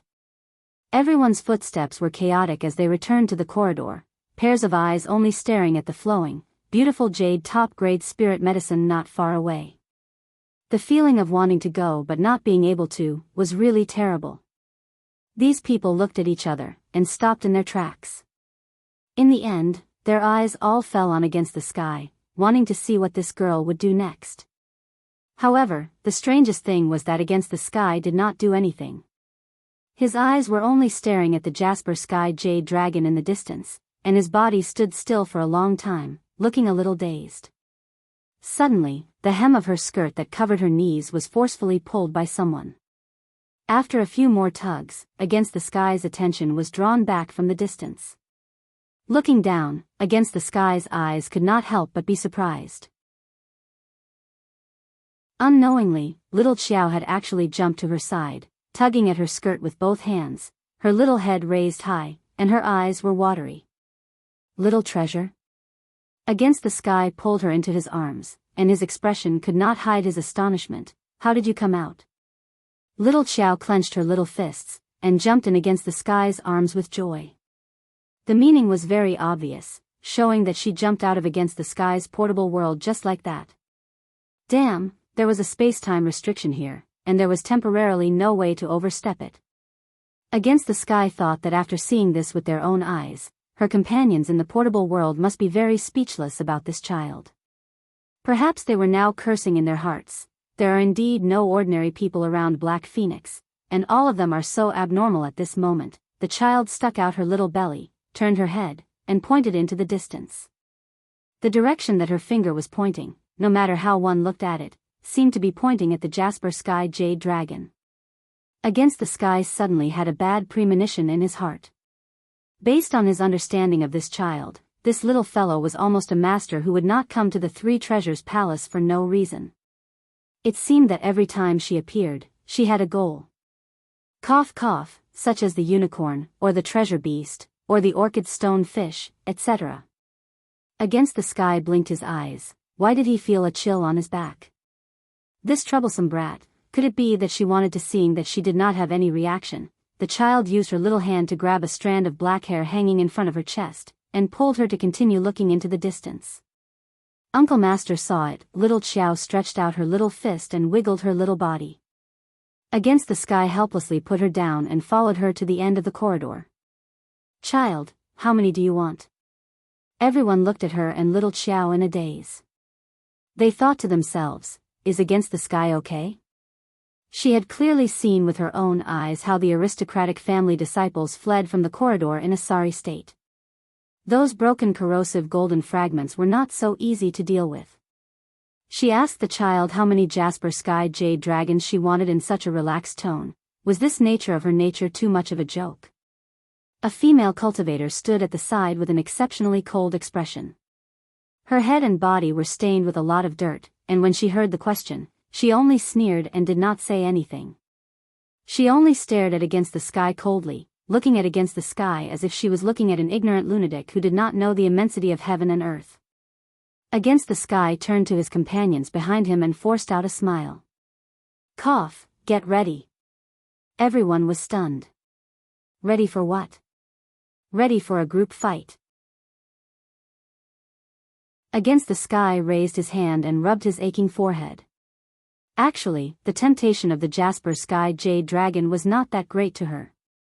She already had the materials to concoct the highest grade medicine in her hands. Getting a few more Jasper Sky Jade Dragons would just be icing on the cake. So she did not immediately rush forward to snatch the Jasper Sky Jade Dragon like those ignorant aristocratic family disciples, but quietly stood at the same place and watched. But now, since her little niece wanted it, she could only smile helplessly. Little Xiao ran to the corridor and jumped a little. She turned and rushed to against the Sky's side, tugging on his sleeve again and making a few gestures with her hands and feet. One moment she raised her hand, her face flushed red, and the next moment she pulled on the Jasper Sky Jade Dragon. Her little face became even redder, trying her best to demonstrate the process to against the Sky held his forehead, not knowing whether to laugh or cry as he nodded and said, "Don't worry, if you can't get this Jasper Sky Jade Dragon, Marshall Uncle will help you. I will definitely let you get it completely, and not waste a single drop of jade cream."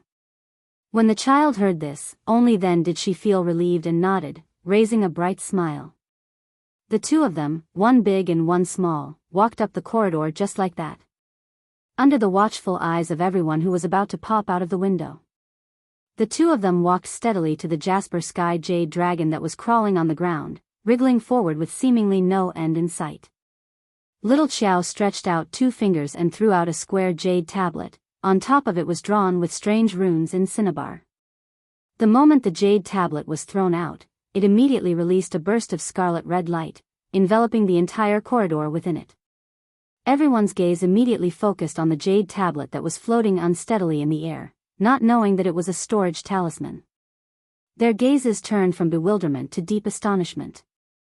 The child quickly ran to the Jasper Sky Jade Dragon that was lying on the ground, in the shape of a dragon's head, and placed her hand on it.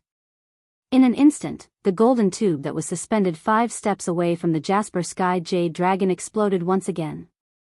Tens of thousands of golden shards shot out at a rapid speed towards the head of the child who dared to take the Jasper Sky Jade Dragon for herself. The child did not even lift her head. The little hand that was placed on the Jasper Sky Jade Dragon's head did not move an inch. Her little face was calm and indifferent. Tens of thousands of golden shards fell with a whoosh, looking as if they were about to shoot that extremely daring child into a hedgehog. The jade tablet that was suspended above the child's head suddenly released a burst of defensive red light, swiftly pushing away the golden shards around the child. Then, they saw the shards shoot out in all directions. A few aristocratic family disciples who were standing in front of the corridor to watch the commotion, wanting to see clearly how the child was going to court death, were instantly pierced by the golden shards. The shards were covered with a powerful poison, completely corroding them in a matter of minutes. The rest of the people immediately retreated with a look of horror, retreating far away and sticking their heads out to look, the expressions on their faces slowly becoming very interesting. There was no other reason, but mainly because they saw that the Jasper Sky Jade Dragon's body was gradually thinning, even becoming more and more transparent. What did this mean?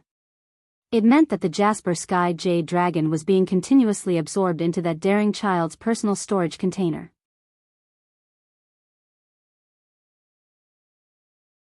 Chapter 57-27.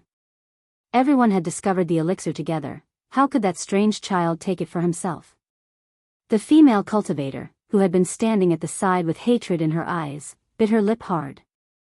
According to the books, the Jasper Sky Jade Dragon likes to move in the cool wind. Most of the time, it is in a semi-liquid state and swims deep underground. Every time, it appears silently in the form of a dragon. The thinner ones are about 9 inches long, while the older ones can reach 3 feet. This Jasper Sky Jade Dragon in front of us is obviously 3,000 feet long. Its capacity is so huge that we can't believe it. The most precious thing is that when the Jasper Sky Jade Dragon is used as medicine, it can be refined into a medicine that can increase the cultivation level of all humans and beasts. If it is consumed directly, there must be a limit, otherwise, it is easy to explode and die. Now, everyone is just going to watch this Jasper Sky Jade Dragon that belongs to us all be snatched away by that child who popped out of nowhere? The female cultivator pointed in Xiao Qiao's direction and looked around. Shouldn't we unite and do something together to recover each other's losses? Everyone heard and nodded heavily. A middle-aged man lifted his wide robe and flung it hard. He rushed toward the end of the corridor in a straight line and shouted, "All disciples of the clans, follow me. The Jasper Sky Jade Dragon can't be taken away so easily." Everyone behind Against the Sky laughed and said, "You all rushed forward and wanted to bully our Tian, but did you ask for our permission?" The others did not waste any time. They waved their hands and jumped over one after another, blocking the aristocratic clans and fighting without a word. While fighting, they thought, our Against the Sky Jade Dragon was right. He said it was a gang fight, and in the blink of an eye, they really started fighting. Against the Sky Jade Dragon was standing behind Xiao Qiao.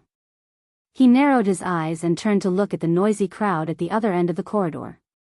He turned his head silently and looked at the child who kept the Jasper Sky Jade Dragon with her eyes closed. Seeing that the child was not going to stop until she took everything, Against the Sky Jade Dragon could not help but sigh and shake his head. This robber attribute, she must have inherited her dark phoenix. The main thing was that the child was still calm and expressionless. She did not look like she was doing something as exciting as collecting a 3,000 feet long Jasper Sky Jade Dragon. That calmness, even Against the Sky Jade Dragon wanted to complain. Thinking back to those years, when she robbed others, her mood was so fluctuating. This child was too calm. He was so calm that he didn't seem human at all. With a wave of her hand, she flung away the tens of thousands of golden shards that were flying towards her. Against the Sky raised his hand and shot out hundreds of golden needles condensed from metal elements. Each needle pierced through the countless golden fragments and directly melted them into nothingness. The golden tubes nearby exploded one after another as if they were facing a great enemy. Countless golden fragments, accompanied by the sound of the wind, once again swept in the direction of defying the heavens. Against the Sky quickly moved his wrist twice, drawing a few arcs in the air. He gathered all of his strength in his right hand, and a stream of wind shot out from his fingertips. The tyrannical power suddenly flew into the air. Outside the corridor, a group of aristocratic family disciples were fighting with the little fellows of the Nitian family.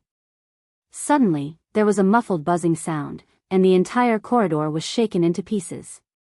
The roof tiles flew in all directions, and dust fell down with a puff. The aristocratic family disciples turned their heads vigilantly. With one look, they were all dumbfounded. They saw that the originally dense golden fragments rushing towards Against the Sky Jade Dragon were gradually swallowed up by a golden light that filled the sky, slowly disappearing without a trace.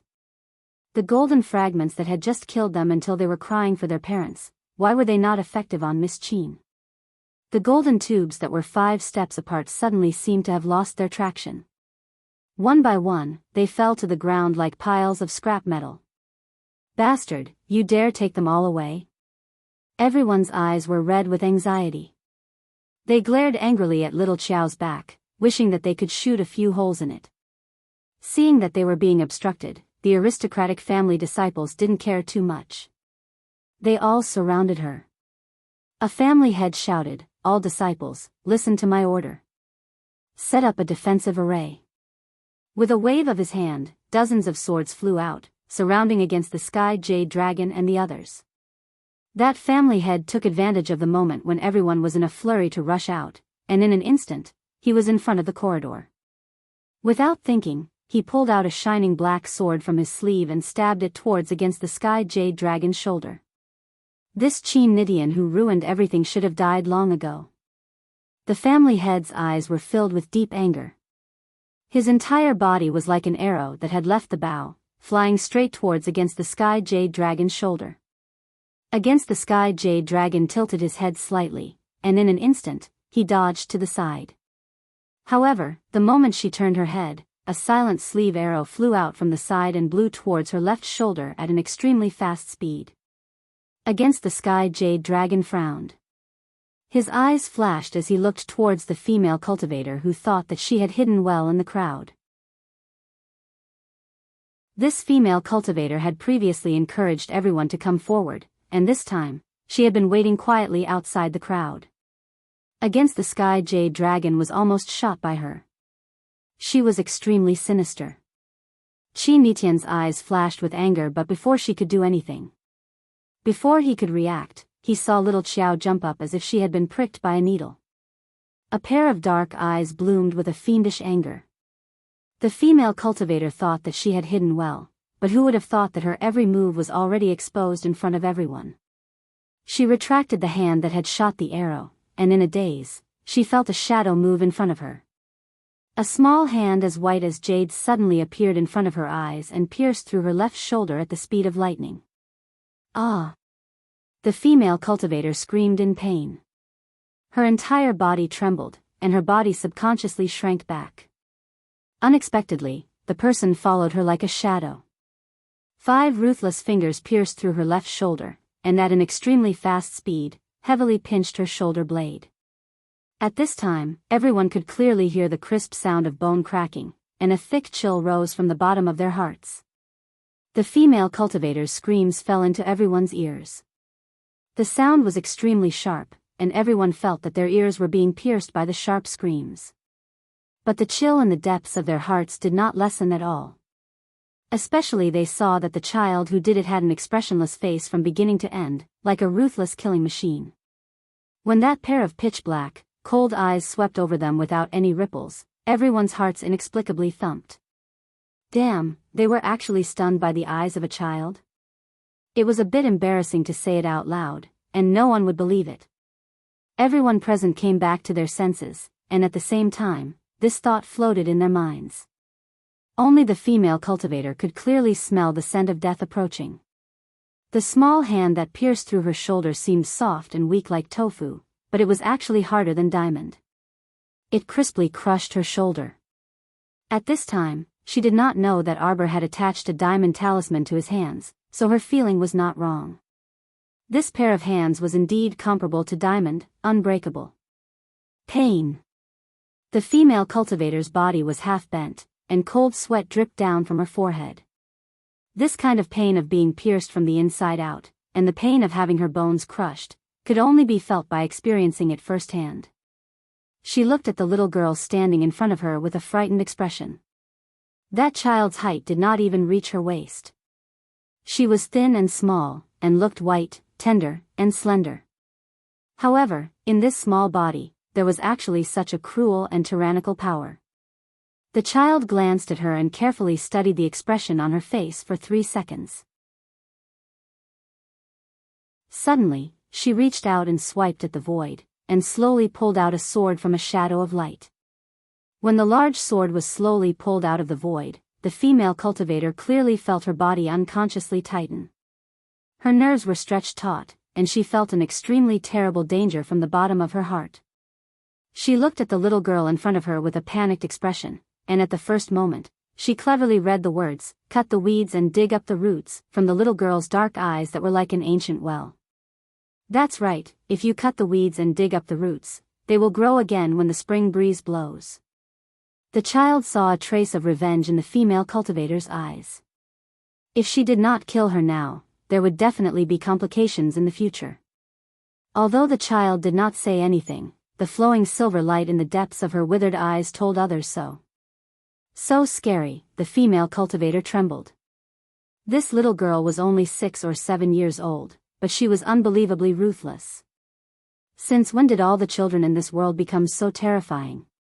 Little Bao against the sky was shocked. She was a little slow to react from the beginning. The child's movement speed was too fast. When she came back to her senses, the child's hand had already pierced through Wang Yin's shoulder. When she pulled it out again, that hand was dripping with blood. Against the sky was a little stunned, and his brain went blank. When she saw the child pulling out the Fushi sword that was even longer than her body from the sea of consciousness, she suddenly felt a little unwell. When the Fushi sword was pulled out, the surrounding people immediately retreated a few steps. Some of the aristocratic clans who had experienced the power of the large sword before had their faces smeared with a layer of dust. With every inch the Fushi sword was pulled out, the child's face turned a little paler. She tightly held the sword hilt with both hands, and let the large sword buzz and shake as she struggled to control it. This child was really messing around. Against the Sky was so scared that his heart almost jumped out of his chest. He hurriedly rushed to her side. Little Bao, quickly take it back. With this child's current strength, it was impossible for her to completely control the Fushi sword. If she used force, it would only harm her body. The last time she used the Fushi sword carelessly, it took her a long time to recover. If she used it again, how could her sea of consciousness and her body take it? The child had already pulled out half of the Fushi sword, and her body had become a little transparent. When she heard Against the Sky's cry, she looked back with a dazed expression. Against the Sky leaped up and landed beside the child. He grabbed her small hand and said in a serious tone, "Are you not going to listen to Martial Uncle's words? Quickly take it back." Whoosh. The Fushi sword flashed and suddenly disappeared into the air. The surrounding people all let out a long sigh of relief. They felt the heavy pressure on their bodies disappear with the departure of the Fushi sword. Who would have thought that this child looked so small and skinny, but how could her body be filled with so much energy? Everyone could not understand. They looked around blankly, and their faces were full of stupidity. Could it be that in this world, even children were beginning to mutate? How could they be so strong? It was fine that they could not beat Against the Sky, but now even a child, everyone's faces were covered in dirt, and they were extremely miserable. Everyone wanted to cry out loud. Although the Fushi sword was taken away, these people's eyes were still very unfriendly. They stared at the child with a deep sense of vigilance. She wouldn't take the risk to pull out the sword again, right? She wouldn't do something overboard to them again, right? Could this child not be like a normal child? Naive, lively, and cute? Could it be that being a normal person was really that difficult for her? Against the Sky turned a blind eye to everyone's suspicious and cautious gazes. He only lowered his head to look at the child. You silly child, what could happen to Martial Uncle? How could that woman hurt Martial Uncle at all? You can't be so reckless next time. Against the Sky raised his hand to pat the child's head and sighed softly. The child's eyes turned red when she saw that she was being plotted against. That was why she suddenly attacked and scared the crowd. Although the child was usually very obedient and expressionless, once her eyes turned red, she was really a little star of misfortune. At this moment, the child's furry little head gently rubbed against the Sky's palm. Her body swayed slightly. That disgusting female cultivator suddenly attacked and wanted to hurt Martial Uncle. She could not let Martial Uncle get hurt. No. She had to protect them well. She had to protect them well. Arbor's body swayed slightly again and suddenly sank down. Against the Sky hurriedly picked her up and patted her back. When he turned to look again, the child was already lying on his shoulder, exhausted. She had fallen into a deep sleep. What happened to little treasure? Why did she suddenly fall asleep? Against the Sky patted the child's back and said softly, "It's nothing. She's just exhausted her mental strength."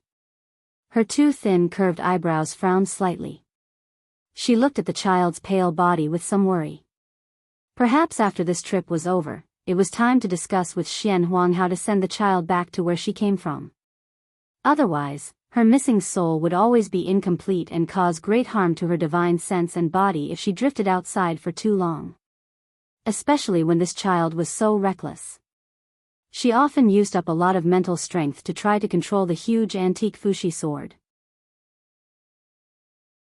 A child without a pulse naturally did not belong to this continent. She would not stay by her and senior sister Xian Huang's side forever. Against the Sky sighed softly and raised his hand to caress the child's head. Even though he was very reluctant, senior sister should be able to understand the stakes involved. After much consideration, she would agree to send her back. However, when he thought that this child would leave them one day, his heart was very heavy, depressed and uncomfortable. Even he was not willing to think about it for the time being. Would there really be a day when they would be separated? Against the Sky frowned slightly and sighed softly.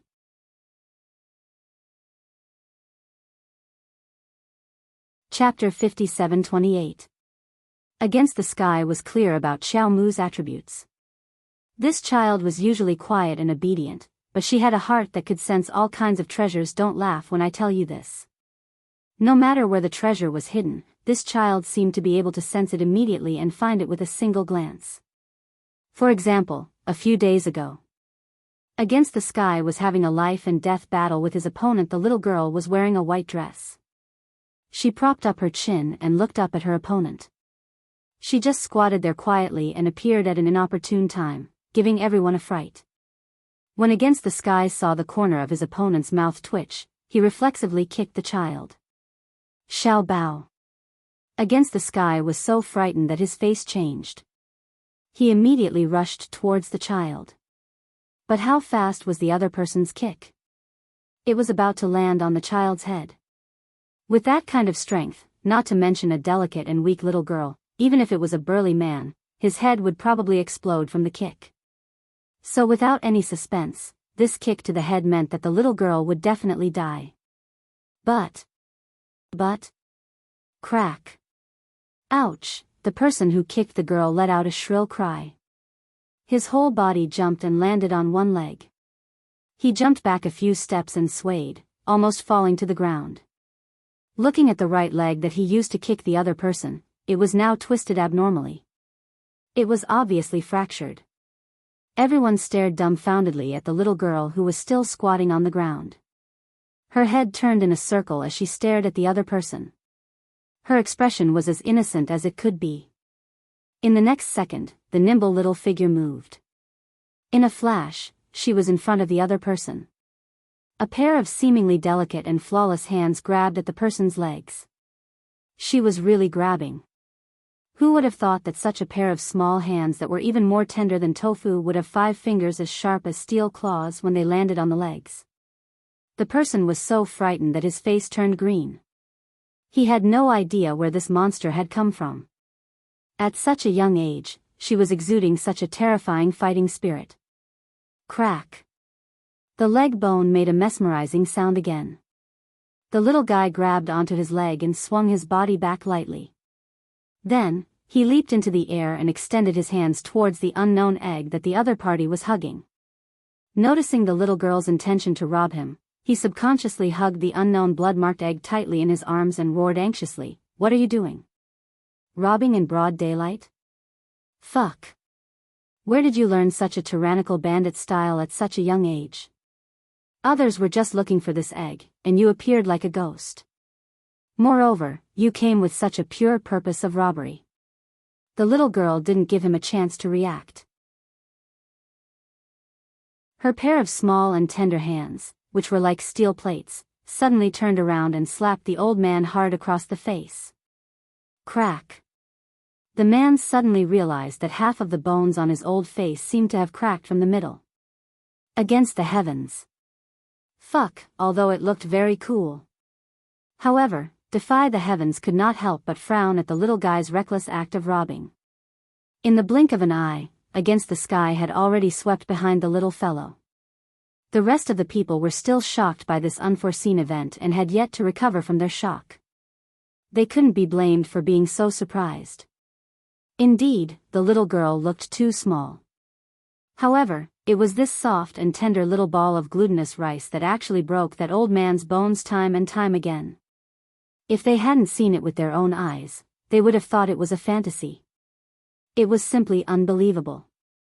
Had children become so terrifying in today's world? Against the Sky's unlucky opponent was stunned by this slap. After a few seconds, he spat out blood. At this moment, he felt pain in his leg and his cheekbone. His entire face didn't seem to belong to him anymore. But at this moment, the little guy's steel-like hands had already grabbed his arm and squeezed hard. A cracking sound rang out, causing one's heart to palpitate. Ah! How could he still hold on to the egg? The blood-marked egg rolled down just like that, and the little girl picked it up with one hand and hugged it in her arms. This series of actions actually only took 1 or 2 minutes, but everyone watched as his teammate turned from a perfectly fine person to a person riddled with holes. Who knew how many big and small bones were broken? The unlucky guy couldn't even stand properly now. The little girl gave him a gentle kick to push him back, and he fell down. With a loud thud, he landed heavily on the ground. When the hard and cold stone ground made his heart go cold, he finally regained his senses. He clearly knew that he was killed by a 7-year-old girl in a matter of minutes. Ah! He let out a broken roar, his eyes burning with anger. He thought that this little devil was specially sent by Qin Nidian to torture him and trample on his dignity. Everyone was furious. The person they sent out had not even faced Qin Nidian, and in the end, he was inexplicably beaten to a half-dead state. He was simply a piece of trash, a useless thing. Xiaomu hugged the egg, and there was no need for Nidian to summon it again. She had already turned around and pounced towards her. Nidian took the opportunity to hug her, and with a face full of anger, he reached out and poked the child's head. Naughty child. Why are you so disobedient? For this little thing, you're even willing to throw your life away? Who taught you to want money over your life? As he said that, he angrily reached out and slapped the child's butt twice. The child's small body trembled, and a pair of misty eyes peeked at Nidian pitifully. Nidian's face was a little scary. His face was tense, and his lips were pursed, as if he didn't want to talk to anyone. The child's eyes immediately revealed a hint of fright. Uncle Master was angry. So angry. Why? The child's small head couldn't understand, and she shrunk towards Nidian's body. Infuriating. Nidian wanted to glare at the child. But the moment he came into contact with that pair of misty, round eyes, he saw a timid look. There was a timid look in her eyes, and for some reason, against the sky's belly of fire was quickly sucked back into his body. This little imp. She was so angry, but the child was still so ignorant. Thinking about it, it was a little funny. When she first brought this child back, she remembered that this child was extremely distrustful of anyone.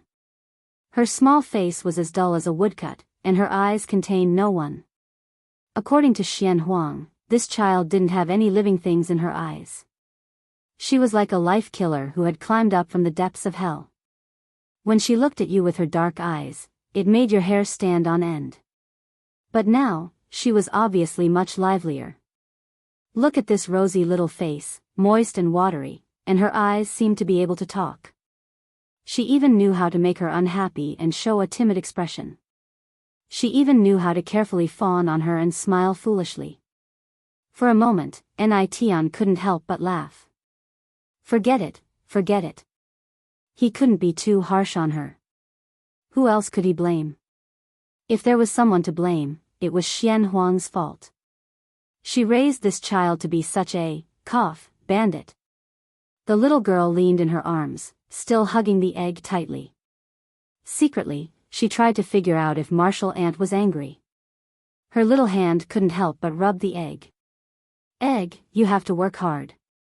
Don't waste my efforts to get you back. On the ancestral ground square, a small figure propped up her chin and looked up at the dusky sky where fine raindrops were falling. Her little mouth was puffed up, and there was something like a lollipop in her mouth. When she heard footsteps, she turned her head to look at the source of the sound.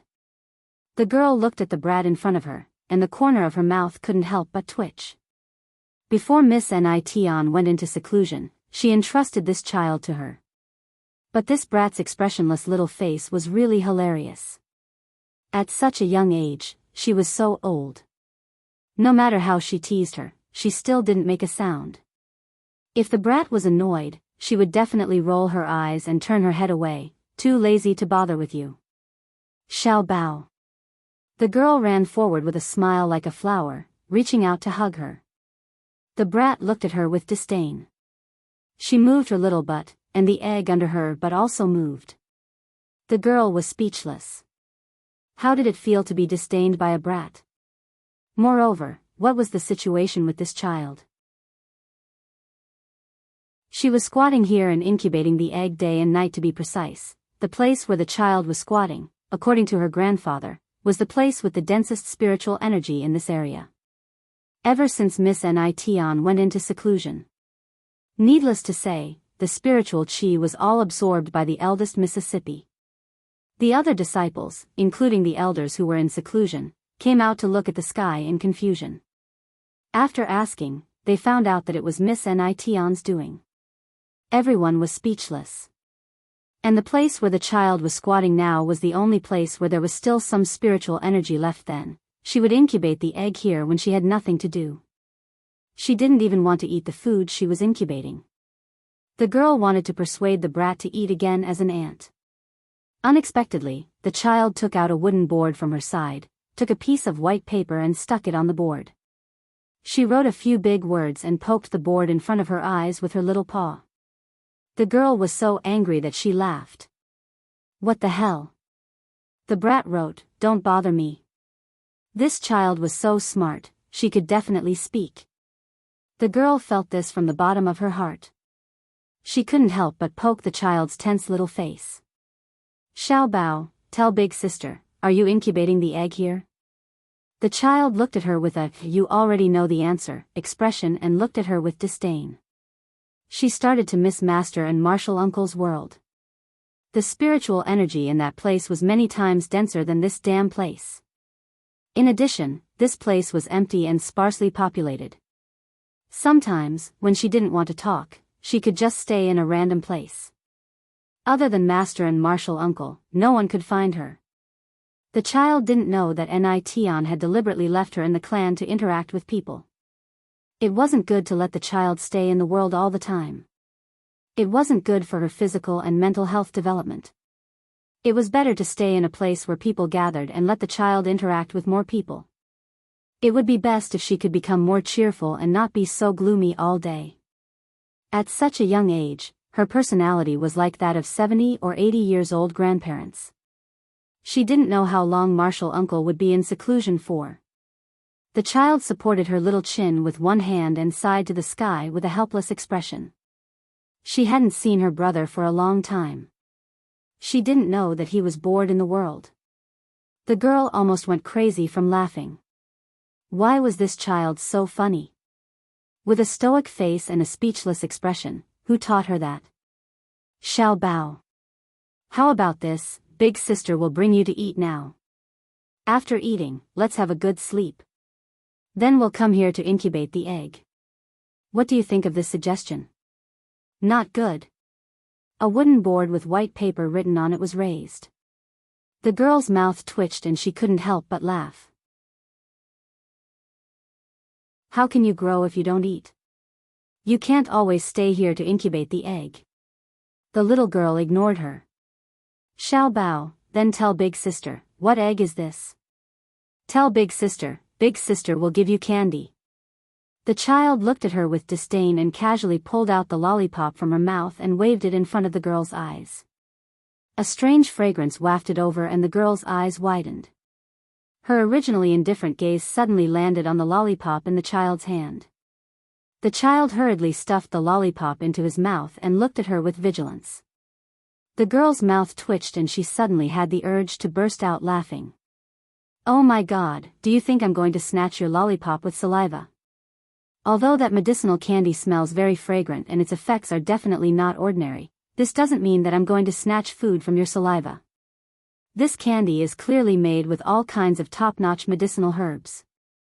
How is this candy? It's basically a spiritual medicine. Big Miss is really generous. Cough. The girl laughed inexplicably and raised her hand to stroke the child's head. Xiao Bao, do you know what this egg is? The child looked at her hesitantly and shook his head before raising the board in front of them. Incubate the egg for little brother. The younger brother was Master's son and was very obedient. Usually, he was placed in a sleeping bucket and liked to dance around when he had nothing to do. Then let big sister take a look at this egg. The child looked at it hesitantly and reluctantly took out the egg from under his butt and carried it in front of the girl. The egg's body was engraved with blood patterns and the entire egg exuded a very strong fire spiritual aura. Extraordinary, definitely extraordinary. Xiao Bao, big sister looks at this egg and it seems very extraordinary. You're giving such a precious egg to your younger brother just like that? You won't have it for yourself. The child rolled his eyes at her.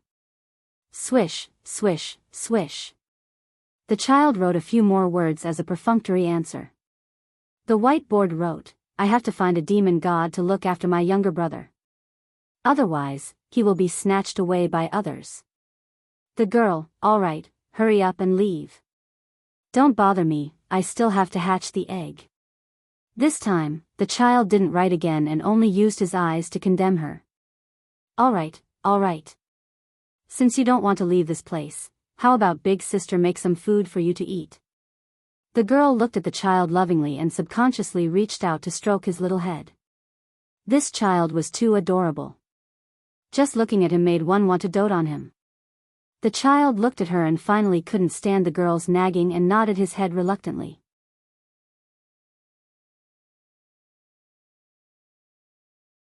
Chapter 57:29. The girl burst into laughter at the child's solemn gaze. When the girl came back with the tray, she saw the child holding her chin from afar. She looked like she was about to fall asleep from incubating eggs. Xiao Bao. The girl poked her in amusement. Come and eat. Actually, it didn't matter if she didn't eat. She didn't feel hungry anyway. Xiao Mu sighed in her heart. She didn't know why these adults were like this, always calling her to eat. So if she became a foodie in the future, it would be their fault. Reaching out to take the bowl, her gaze shifted to the smiling girl's face. Suddenly, her gaze froze. That serious and deep gaze stunned the girl, and she subconsciously reached out to touch her face. There's nothing dirty on my face. The child stared at her for a while, then suddenly put down the bowl in her hand. With a wave of her white hand, she revealed a rectangular jade tablet. The girl's gaze fell on that jade tablet. The child grabbed the girl's hand and stuffed the jade tablet into her hand. Then, she gestured to her chest. The girl foolishly followed her instructions and stuffed the jade tablet into her bosom. You want me to put it here? The child nodded in all seriousness. The girl couldn't help but laugh inwardly. She raised her hand to rub the child's head. All right, hurry up and eat. I'm telling you, you have to obediently go to sleep after another 2 hours of incubation. Otherwise, when eldest miss comes out of seclusion, she'll think that I didn't take good care of you when she sees your sallow complexion and skinny body. Actually, she didn't have to sleep. The child poked at the rice in her bowl, slightly distressed. She helplessly swallowed a mouthful. The girl looked at her with a grin. Oh, right, when the enemy attacked yesterday, those golden statues that you suddenly opened were, as soon as she finished speaking, Xiao Qiao waved her hand, and the golden statues were released one by one. The girl's gaze narrowed. With a look of pleasant surprise, she reached out to touch one of the golden statues that was walking back and forth. This was too similar to eldest Mississippi. The dark phoenix and the heaven-defying golden statue were currently walking back and forth in front of them. Those? The giant eldest miss and the others? They can be used continuously. When I saw you take them away, I thought that they were useless, the girl asked curiously. The child had a look that said, why would I take it away if it's useless? His little eyes looked at her left, right, up and down. The young girl didn't know whether to laugh or cry. She raised her hand and lightly knocked on her forehead. Stinky child, put away that look of disdain. You're really a little rascal. Oh right, I also saw you holding a box. Was it also left behind by eldest miss? The young girl blinked and asked. The child nodded. Suddenly, a brocade box that was several times wider than her body appeared in front of them. The little fellow glanced at her intently. The girl nodded excitedly. Yes, yes, this is the box. The child hurriedly stuffed the box back into the unknown space. The girl raised her hand and wanted to spank her little, but when she saw the look in her eyes, as if she was guarding against a thief. This lousy child, did she look like the kind of person who would pacify a child? The brocade box was full of golden beans, why not? Why don't you give me one to play with? That little golden bean looked so cute. Once it exploded, it actually produced such a big, young miss. Moreover, every young miss looked very fierce. It was not a problem for them to deal with more than 10 enemies with one hand. Such a funny young miss, she had to bring one back to play with. It looked so interesting. The child's eyes were filled with, "You can't do it, you can't explode the golden bean. It's not that I look down on you, but you really can't do it." Damn, the young girl instantly felt that she was simply godly. She could actually understand the look in this lousy child's eyes in an instant. Why can't sister do it? The young girl wished she could slap the child's butt. After thinking about it, she still held it in. Firstly, she couldn't beat the young miss. Secondly, it seemed she couldn't even beat the child. SOB,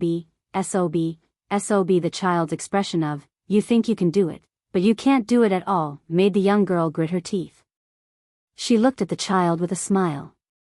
A hand was about to land on her fair and tender little face. The child quickly saw through her intentions and took out a golden bean from her pocket and stuffed it into her hand. Shuei's eyes were filled with, "If you don't believe me, you can try it. Don't cry to me if you're too badly hit."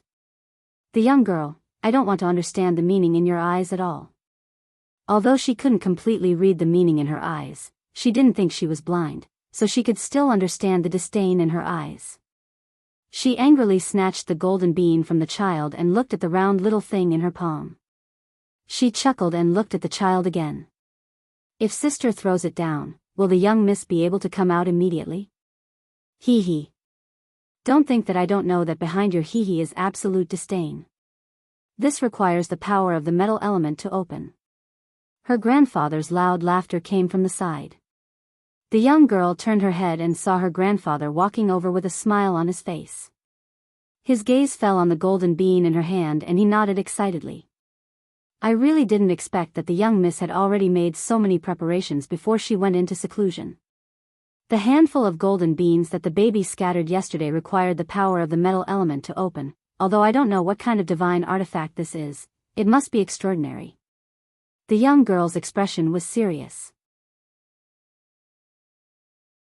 "Grandpa, it was produced by the divine artifact golden basket." But it was very obvious that the old man couldn't read the words, "golden basket." From her serious little eyes a trace of regret slid across the young girl's expressionless face. A silent world was lonely now that Marshall uncle was in seclusion and master wasn't here. No one could understand this baby's words. After hearing her grandfather's words, the young girl couldn't help but chuckle. Did you always forget that this baby in front of you doesn't have the power of the metal element at all? But she could easily open the golden bean, couldn't she? She just said that she could open the golden bean with the power of the metal element, and then she slapped herself in the face. Didn't she find it interesting? The young girl rolled her eyes in disdain, causing her grandfather to be stunned. The old man smiled embarrassedly and reached out to touch his nose. Cough, all right. Take the baby back to rest for a while. The young girl nodded and carried the child back to the clan grounds, stuffing the golden bean into her space ring on the way. The child nestled in her arms and silently glanced at her openly greedy behavior. Puffing her cheeks, she suddenly flipped her hand and threw a jade tablet to her. A defensive jade tablet? The young girl's eyes lit up. She didn't forget the jade tablet the child threw to her yesterday, allowing her to save her little life in front of the enemy. The child turned to look at her, took out a golden bean, and pointed at the jade tablet. It's not a defensive jade tablet. The young girl's face was blank. Then her eyes suddenly lit up, and she rubbed the child's face. You're saying that this jade tablet stores the power of the metal element? I can open this golden bean by holding this jade tablet and borrowing the power of this jade tablet? Summon the godlike eldest miss? Ha ha ha ha ha. Awesome. This feeling of being able to summon eldest miss at any time was great. The child looked at her like she was looking at an idiot. What power of the metal element? She laughed like an idiot. A defensive jade tablet, bah, that was an attack talisman. But she understood more or less. It was just that this attack talisman didn't have any power of the metal element, it was the power stored in the child's body. As for why the child could open the golden bean without any power of the metal element, the child completely attributed it to her extremely powerful origin power. What's there to be happy about? The child wrote a sentence and slapped the paper on a certain idiot's chest. The young girl took it and looked at it. The child wrote, "You don't have a space above the divine level, so don't even think about properly preserving Martial Uncle's incarnation. After Martial Uncle comes out, he can at most last for 24 hours before immediately dispersing." The young girl was dealt a blow, and suddenly felt miserable. She casually took the second golden bean that the child took out, ignoring the shameless look the child gave her. "Good girl." The young girl smacked a kiss on the child's face, completely ignoring the child's disdainful wiping of her face. She giggled and said, "Let's go home." Useless fellow, look at how happy she was with 2 golden beans.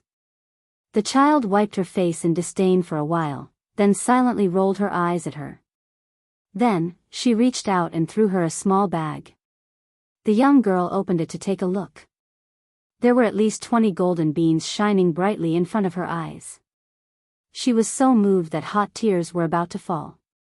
"Oh my God, I feel like I've hugged a thick little leg." This child was too adorable. "Today is your Martial Uncle's wedding.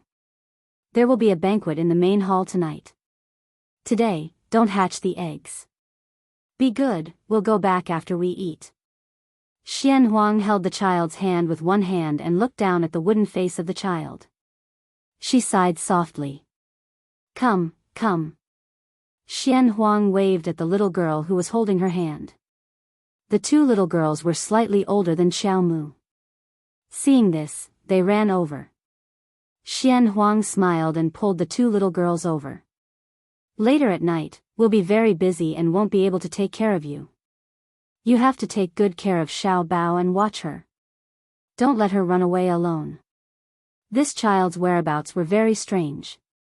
If you didn't pay attention, she might slip back into the world and hatch the eggs quietly. Xian Huang had the same thought as against the sky. She also hoped that this child would interact with more people. In particular, it would be easier for children to communicate with each other. It would be best if this child could stop avoiding people and be aloof from the world. The 2 little girls nodded sensibly. Xian Huang lowered her head and glanced at her disciple. The child usually sat quietly by herself and didn't say anything. She didn't know why, but looking at her made her heart feel stuffy. The child looked at the 2 little girls without saying a word. Xian Huang comforted herself. Don't worry, don't worry." Her little disciple wasn't familiar with the other children. In the future, she would naturally have a lot to say to them.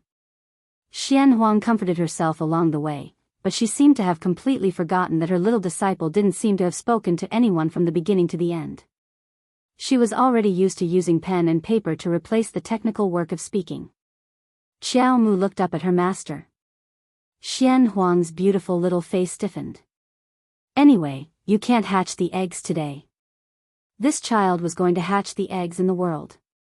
She was about to become that freaking egg. Xiao Mu nodded her head reluctantly, thinking that she should return to Martial Uncle and Martial Uncle's world later. The world was really quiet today. All the beasts ran out to drink the wedding wine. The entire world seemed to have come to a standstill in an instant. It was so quiet that one could only hear the faint sound of the breeze brushing across the lake. Xiao Mu hugged the blood-patterned egg and sat by the lakeside with a tense face. She felt the lake breeze and the rustling of the leaves. "Nah, nah." A soft and cute little hand touched the corner of her clothes. Xiao Mu looked seriously at a certain little one who was sitting in a sleeping tub and waving his little hands excitedly. So stupid. He looks dazed and will smile dazedly when he sees something. If such a child didn't have a strong little beast to protect him as he grew up, he would most likely be abducted midway. If that happened, Master would definitely be very sad. The child lay on the edge of the sleeping tub and moved her round eyes close to Xiao Chen's head. The little bun's sparkling eyes were filled with this little sister's wooden little face. The little bun tried to hide his expression and curled the corners of his mouth, trying to make a wooden expression like this little sister. Unfortunately, he didn't succeed. His naturally smiling big eyes made his expression look a little strange at this moment. Xiao Mu tried hard to think of what to say before slowly spitting out the two words. Xiao Chen. The little bun waved his little hands cutely, his big eyes filled with joy. Xiao Mu propped her chin with one hand and poked the cute little bun's chin with a finger. What an idiot. That face of his was too harmless. Suddenly, Xiao Mu looked down at the egg that was rustling in her arms and inadvertently rolled her eyes. This egg was also an idiot. It had been so long. It still hadn't struggled out of it. This was too stupid. The spirit energy in this world was so abundant, but it still hadn't hatched after so long. It was simply it couldn't be an incomparably stupid and cute egg, right? Crack. A certain child propped his chin with one hand and muttered to himself, such a stupid egg. It won't be useless after hatching, right? Crack crack nah, ah. A certain little thing that only knew how to say a few monosyllabic words cutely climbed onto his sleeping tub. Xiao Mu turned around and saw that this stupid baby was about to fall head first into the sleeping tub. She hurriedly reached out and instinctively hugged him. As luck would have it, the egg in his arms rolled down from his knees and slid all the way down the slope. With a bang, it fell into the lake. The child turned her head in shock and looked at the egg that had fallen into the lake. She was just thinking about whether she should get the beasts in the lake to fish it out. Suddenly, the entire lake began to boil like water that had been boiled to the peak. A whirlpool of water surged from the bottom of the lake, and with a boom, a large amount of water was blasted into pieces and broke through the surface of the lake. Roar, roar, a certain child carried a baby and stared dumbfoundedly at the three little dragons that had suddenly leaped into the sky from the bottom of the lake. Her eyes lit up. It was Little Red, Little Red, and Little Red. They had come out.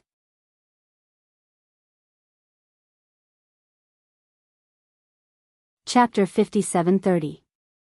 Each of the three little dragons had a pair of bulging lumps on their foreheads. A crimson dragon's body coiled in the air. As the three of them spat fire in the air above the lake, the water beasts in the lake all rose from the bottom of the lake in astonishment. They glared at the three uninvited guests angrily. The flames that the three little dragons spat out were crimson in color. The moment the flames touched the surface of the lake, a sizzling sound was heard, and a small part of the lake water was completely evaporated. An unlucky water beast at the bottom was slightly touched by the crimson flames. It was immediately burned until it cried out in pain and rolled all the way into the depths of the lake. As it rolled down, the lake water that it touched evaporated into water vapor. Xiao Mu stood by the lake and watched in shock. If they continued like this, wouldn't such a nice lake be evaporated by these three fellows? Ah! Come out! Xiao Mu waved her hand angrily. At that moment, the heaven-defying wedding banquet was in full swing. After 3 rounds of wine, all the courtiers stood up happily and toasted each other while chatting and laughing. Suddenly, a soft and crisp voice of a little girl was heard from outside the hall. Stop! Roar! Roar! Sizzle! A courtier who walked out of the hall after hearing the voice was almost hit by a ball of fire that fell from the sky. He took a step back and was pulled to the ground. That courtier stared blankly at the huge hole in the ground that had been burned and couldn't help but tremble. Stop, stop, stop. The enraged Xiao Mu was really fuming. She held a soft and cute little bun in one hand and a fushi greatsword in the other, which was slowly emerging from her palm. These 3 disobedient crimson dragons actually dared to wreak havoc everywhere. He had almost destroyed a perfectly fine spiritual lake. They simply shouldn't exist. The little girl's wooden eyes contained a trace of malice and killing intent, and the fushi greatsword in her hand kept emerging from her palm. Xiao Bao. What are you doing? Xian Huang, who was alarmed by the commotion outside, ran out to see this terrifying scene. The child didn't know that when she pulled the Fushi sword out of her body, her entire body became transparent. It was on the verge of shattering, like a thin piece of paper. When she saw this, she felt her heart clench. Xiao Mu was suddenly stunned. Her body, which was bristling with anger, suddenly paused. She gripped the half of the Fushi sword that had already appeared and turned her cold gaze to the 3 writhing little dragons. Woo woo. The 3 little dragons quickly stopped flipping around and ran down very intelligently. They circled around Xiao Mu and the cute little bun to curry favor. The officials suddenly felt that there were no good banquets, no good meetings. At this moment, they suddenly remembered that their empress, Qi Nitian's real body, would always cause a lot of trouble during the banquets. Their weak and pitiful little hearts could no longer take it. Don't worry. With little Bao's current strength, he probably won't be able to draw this sword. She knew that Xian Huang had closed her eyes slightly. So this child's current body didn't even have the strength to support the Fushi sword. She was so weak that it seemed like her body could collapse at any time. You know what to do. We've already dragged this out for a long time. Strictly speaking, her body without a pulse can't even be considered a spirit body. Nitian sighed softly. He stood beside Xian Huang and glanced at her. We should send her back to her original place. Xian Huang closed her eyes. Let's do it tonight. They couldn't wait any longer. Indeed. Problems that they didn't want to face had to be faced. There was simply no avoiding it. The intertwining of time and space could send her back to her original place. Although they might never meet again, they were already very gratified to know that this child would live well in the future.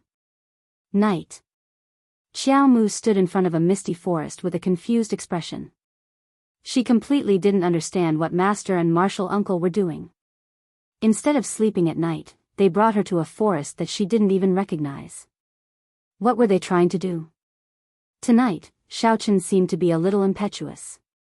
She kept moving her little arms and legs, as if she had sensed something. Xian Huang held Xiao Mu's little hand and stood in front of the forest. She slowly squatted down, hugged the child's body, and patted her head. Xiao Bao, remember, no matter where you go, no matter how far you are from Master, Master will definitely protect you, okay? The child looked at her in confusion, not understanding what she was talking about. Master, aren't we going to sleep? So why did we come here tonight? Roar. Before a small blood-patterned demon dragon could roar, it was glared at by Nitian Huang, who was at the side, and shrank back. Whoa, what a terrifying human woman. How could she have such a terrifying gaze? The little blood demon dragon curled up its small body and returned to Xiao Mu's sleeve.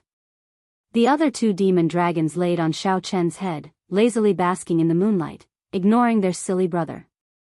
Xian Huang took 2 steps back, as if she had made up her mind to return to Nitian Huang's side. She suddenly raised her hand, and an array suddenly appeared on the ground where the child was standing. The circular array was covered with a layer of white light. Once the array was activated, a transparent barrier rose around the entire array, completely isolating the child. Xiao Mu opened her eyes wide, no longer sleepy, and ran around the array in a daze. She took a step with her short legs and rushed towards the direction of the profound phoenix against the heavens, but was suddenly rebounded by the power of the great array. She fell on her butt and sat on the ground. She got up in a panic and ran towards the direction of the dark phoenix against the heavens. Xian Huang turned her little face away, and tears fell silently. The child ran over stubbornly, but was rebounded by the array's protective power time and time again. She wanted to summon the Fushi sword to split open the array, but suddenly found that her connection with the Fushi sword was also cut off by this hateful array. Her little face immediately became flustered. Tears began to accumulate in her large eyes and dripped down her cheeks. She suddenly pounced towards the array's barrier, and her little fists hammered the barrier. Tears flowed down her face, and she shouted, "Master, martial uncle! Don't leave Xiao Bao behind. Don't leave Xiao Bao behind, Xiao Bao will be obedient. She panicked. This was really a thought-provoking and terrifying night. Wah! Xiao Chen suddenly burst into tears, uncooperative. She was going to be left behind again, she was going to be left behind again. Fear struck her heart, and Xiao Mu's big bright eyes were filled with innocent tears, as if she was an abandoned puppy, looking pitifully at Xian Huang. Xian Huang's heart was about to break, and she was about to collapse. She suddenly wanted to ignore everything and just leave this child behind. Let her go, she can't stay. Against the sky held back his tears and hardened his heart. Forcing her to stay wouldn't save her life at all. How long could she stay by their side? 1 year, 2 years, or 3 to 5 years? No, what they wanted was a long, long, long, long time. They wanted her to live well, to walk her own path in life comfortably and healthily. Rather than forcing her to stay, who knew how long it would take? It would be better to give her a vast sky and let her take off and soar. Master, Martial Uncle Master, Xiao Mu, who seemed to be trapped in a glass cage and couldn't escape, watched in horror as the figures of her master and the rest slowly blurred in her vision. Gone. Master and Martial Uncle were almost gone. She couldn't see them anymore. Boo-hoo, what should she do? She wanted to grab hold of something, but it was always like this. She wanted to grab hold of something that she wanted to cherish, but she couldn't grab hold of a single thing. Remember, child, Master and your Martial Uncle and the rest will always love you. No matter where you go, we will protect you, forever. Xiao Mu abruptly opened her eyes, which contained a wisp of chaos and astonishment.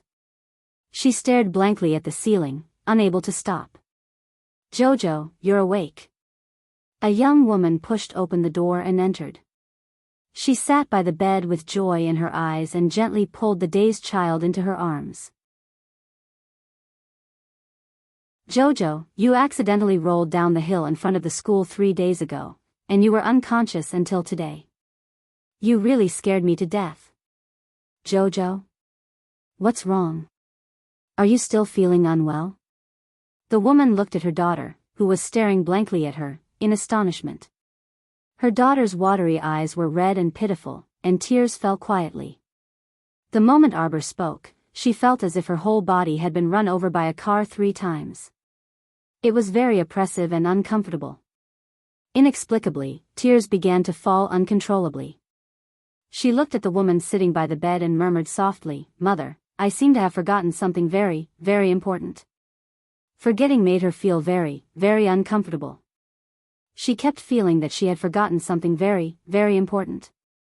She couldn't remember anything. It's fine, it's fine. The doctor said that you might have hit your head when you rolled down the hill. You'll slowly recover in the future. You'll remember, child. Don't be afraid. Mother is here. Mother will protect you, good child. The woman hugged the child, who had been lost and recovered, in her arms again and sighed softly. Arbor slowly lifted the tattered quilt from her body and slowly got off the bed. She came in front of a broken bronze mirror. She reached out and gently wiped the bronze mirror. She expressionlessly looked at her blurry figure in the mirror. She had the appearance of a 7-year-old, with cold and sharp eyes. The coldness between her brows seemed to reflect the chill in her heart. I'm back. She coldly wiped the surface of the bronze mirror over and over again.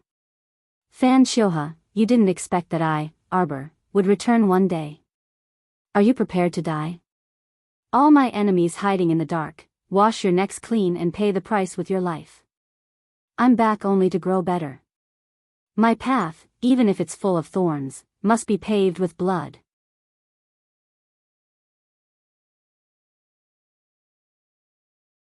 Chapter 5731. In Zhaoping town near Wenka City in Shuntian Prefecture. The recent peace was completely broken. The townspeople asked everyone they met, "Did you see that? Old Ko's child is back. He even brought back a beautiful wife and a granddaughter." I saw it, I saw it. Yesterday I met Old Ko and his wife. They couldn't stop smiling.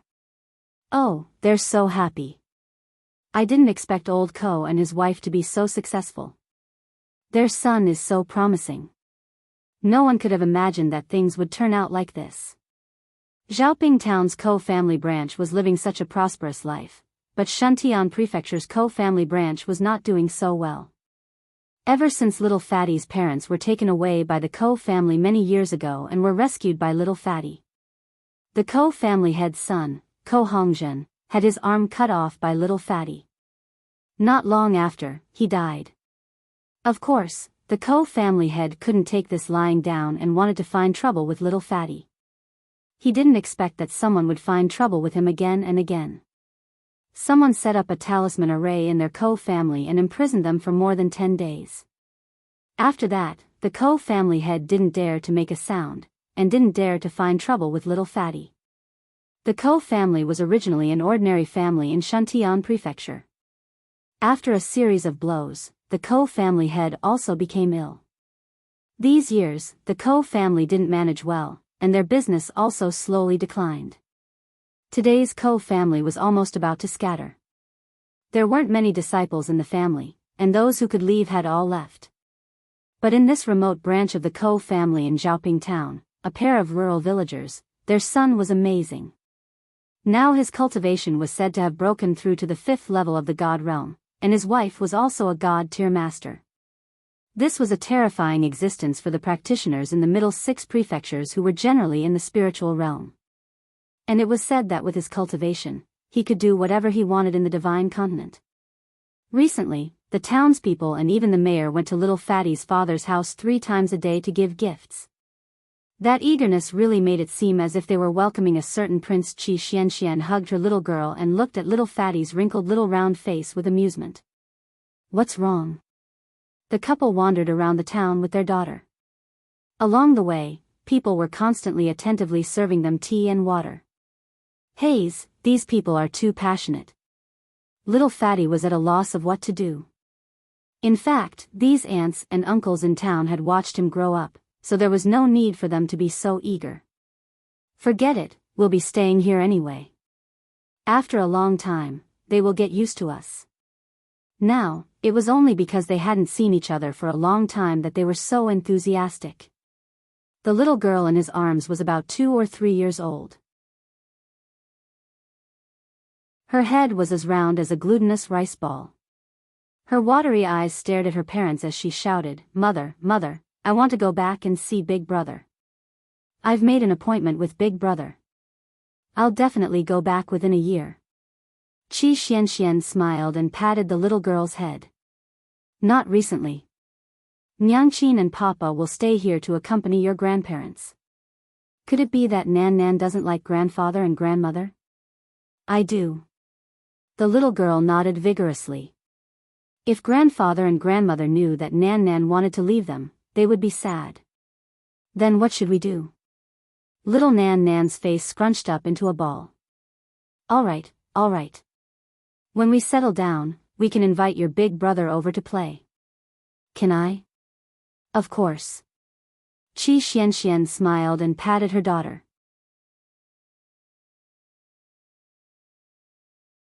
Chapter 5732. Mother, can I write a letter to ask elder brother to come over now?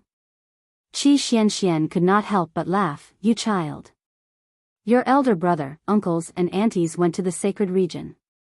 We won't be able to see you for a while." "Oh. Darling, don't worry. They will be back soon." Seeing that her daughter was not in a good mood, Qi Xianxian comforted her gently. Brother Fatty. Just as they were talking, a girl with a long braid ran over to them in quick steps.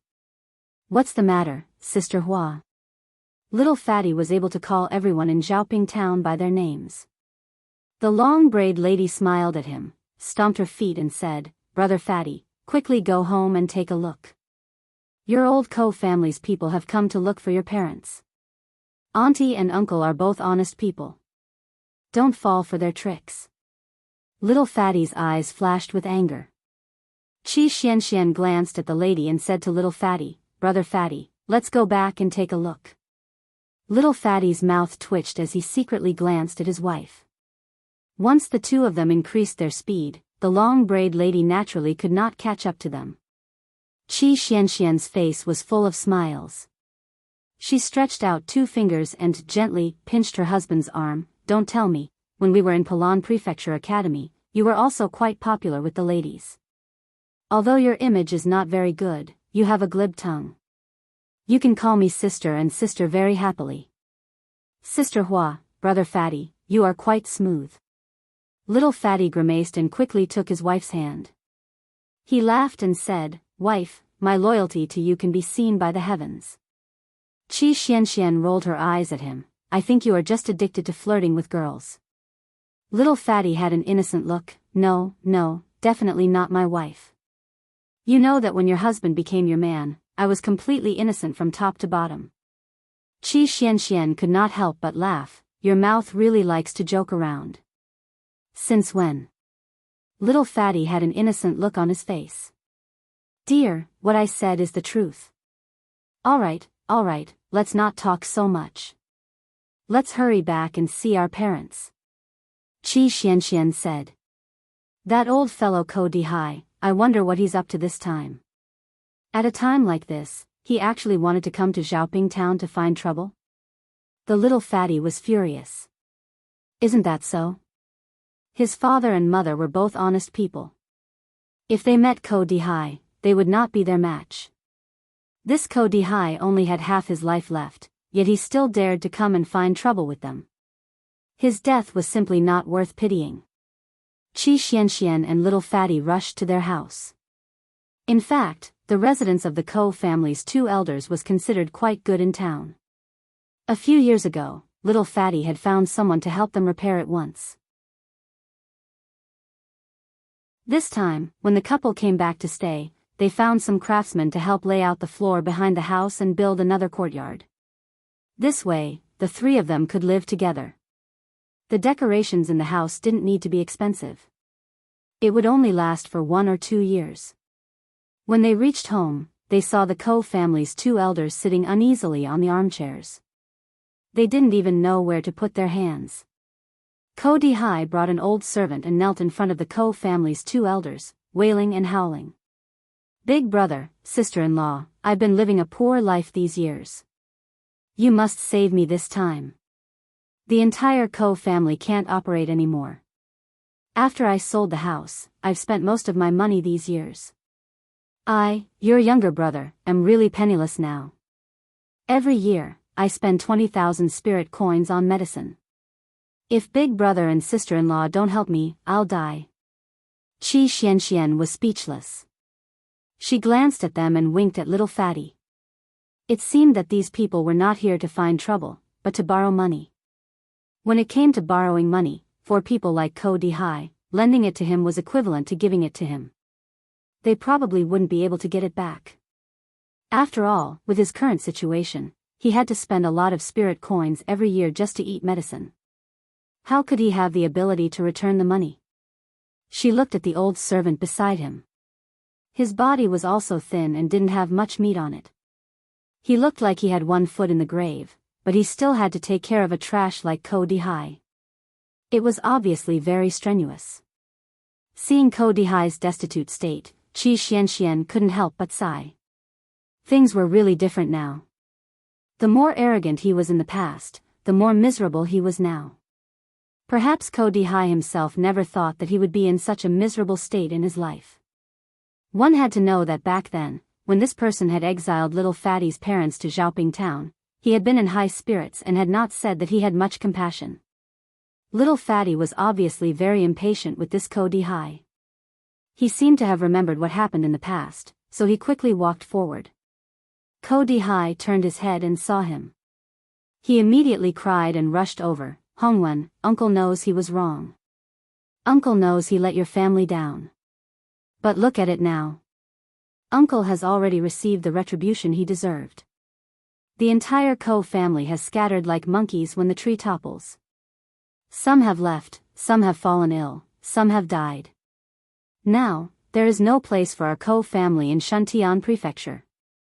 Hongwen, for the sake of the fact that we share the same ancestor and origin, please help your uncle. Uncle now only has this old servant by his side, and there is no one else he can use. Hongwen, you can't just watch him die. Uncle really knows he was wrong. Uncle will never dare to treat you and your father like this again.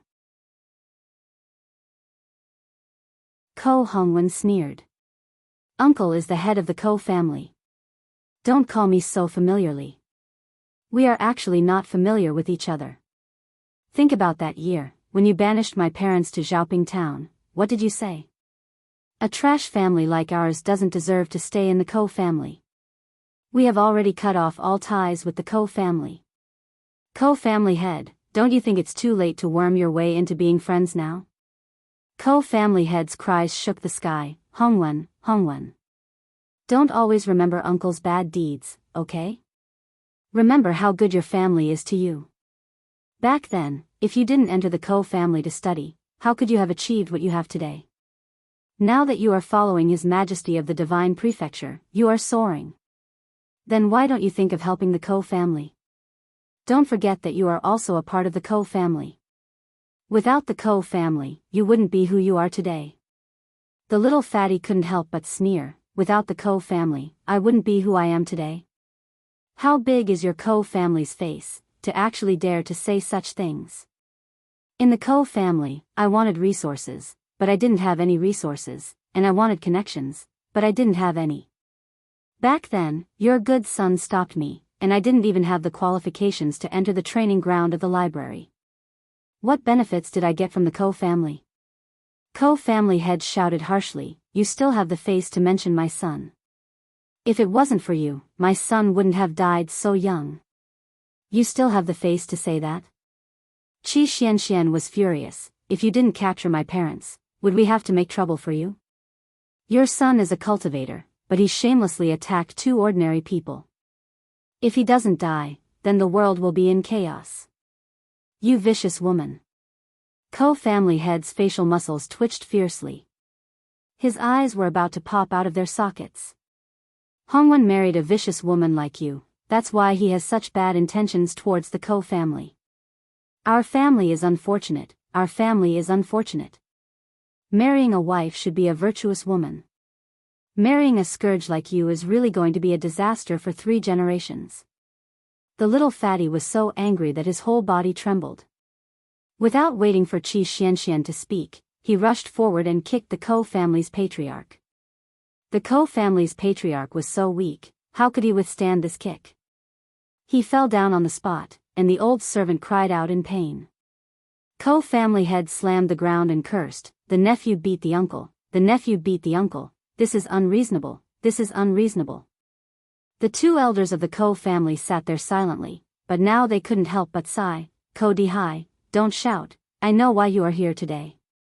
Don't you want money? Father. Mother. Ko Hongwen and Qi Xianxian hurriedly called out.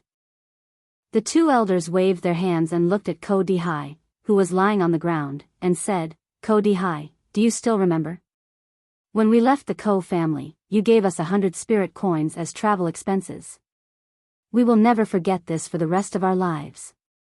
Ko Dihai was stunned, and hurriedly quibbled, Big brother, big sister-in-law, I was blinded at that time, that's why I did such a stupid thing. I have completely repented now. Big brother, big sister-in-law, if you don't help me, then no one in this world can. As the saying goes, saving a life is better than building a 7-storied pagoda. You won't leave me in the lurch, right? The little fatty's parents glanced at him indifferently. Ko Dihai, it's not that we don't want to help you. It's that your past actions are too hurtful. We have already cut off all contact, we have no relationship. We are no longer a family with the Ko family. Considering that you've traveled a long way and it's not been easy for you, I'll give you a sum of money on account of our past friendship. Saying so, he whispered to the servant standing to the side, take 1,000 spirit coins to Ko family head. Yes, the servant nodded and hurried into the inner room. After a while, she took out a small bag of spirit coins and hurriedly handed it to the madam. Father Ko nodded and said to the servant, send it over. The servant bowed in front of Ko Dihai and handed over the small bag of spirit coins. Ko family head, please. Ko Dihai was so angry that he almost fainted. In the past, he had humiliated the two elders of the Ko family, and now the tables had turned, he was being humiliated again. 1,000 spirit coins, they wanted to send him away with just 1,000 spirit coins? His eyes became sharp, and he shouted, "You dare to treat me like this? Big brother, big sister-in-law, is there really no trace of our past friendship left?" These people looked down on him and only gave him 1,000 spirit coins. What was this? 10 times the 100 spirit coins from back then? Ko Hongwen sneered, "That's enough, Ko family head, there's nothing more to say. Please leave, and don't bother my parents in the future." Ko Hongwen, you little brat, you really are insidious. Amazing. Amazing. I was wrong in the past. This brat was now following the emperor of the divine land, and was living a good life. If the father and son had not driven him out of the Ko family back then, would it mean that he could have lived a good life with them now? Unfortunately, there were no ifs in life, and it was impossible to return to the past so many times. Good, good. Since you are not benevolent, then I don't need to talk about benevolence and righteousness with you. Ko Dihai's face was distorted as he shouted coldly. Since you want to compensate me, then the 100 spirit coins from back then should be 100 times more today. At least give me 10,000 spirit coins. Qi Xianxian, little fatty, and the others were stunned by this person's shamelessness. They thought that he was going to explode, but he jumped out and said such nonsense. So be it. With his sickly condition, 10,000 spirit coins would not make any difference at all. At most, he would be able to survive for half a year. It was said that the medicine he took would cost more than 10,000 spirit coins a year. It was better to avoid trouble. The two elders of the Ko family asked the servant to take out 9,000 spirit coins and gave them to Ko Dihai. All right, today is the last time we meet. Ko Dihai, I hope that we will not meet again in the afterlife. Ko Hongda sneered. Did they think that he wanted to see them? He did not want to see them at all. Seeing these people who were not as good as him in the past, now living in big houses and luxurious houses, eating delicacies, and living in bliss, his heart was twisted with jealousy. Qi Xianxian asked someone to send Ko Dihai and his servant out, then shook her head and said, I don't think he will live for long. Such a person should be left to fend for himself. There was no need to dirty her hands. In any case, with his broken body, the longer he lingered on at death's door, the more pain he would feel. The little fatty nodded. The whole family did not know that Ko Dihai had just left Xiaoping town for the outskirts. The skinny old servant instantly attacked and stabbed Ko Dihai in the back, directly piercing through his heart. Ko Dihai was stunned, his face twisted as he looked back at him. The old servant spat at him, kicked him to the ground, then bent down to pick up the bag of spirit coins. He opened the bag happily and counted the coins. The old servant didn't say anything more to him and left. He stayed by Ko Dihai's side just to find an opportunity to see if he could get some spirit coins from Ko Dihai. Besides, he had taken care of this cripple for so long. Seeing that he was about to die, why waste money to buy medicine? He deserved 10,000 spirit coins as a reward. Just like that, Ko Dihai hastily walked through his life, dying outside of Xiaoping town without anyone knowing. After the little fatty's family sent off the god of plagues, they happily hugged their chattering granddaughter and had a happy reunion dinner. At night, they returned to their room. Under the candlelight, their daughter had fallen asleep, her face pink and tender. The little fatty held Qi Xuanxuan's hand. Wife, it's been hard on you to stay here with me. I've asked the doctor. Father probably only has a year left. I want to seize the time to accompany the two elders. I can't go around with you. After all, a normal person's life was very limited. If they did not seize the time, they might regret it for the rest of their lives. Qi Xianxian patted her husband's hand. What's there to be sad about? This town is peaceful and happy. I'm very happy. Being by your side is also my greatest happiness. Our father's health is not good. If one day, our father really leaves us, When that time comes, let's bring mother back to China. The little fatty blinked his sour eyes, his voice choked. Okay. As long as I have you, I'm not afraid of anything. No matter when or where, Jojo and the rest would definitely wait for them in China for their reunion. The couple held hands and smiled at each other.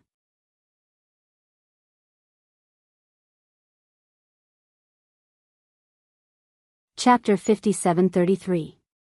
Pa. A crisp sound rang out.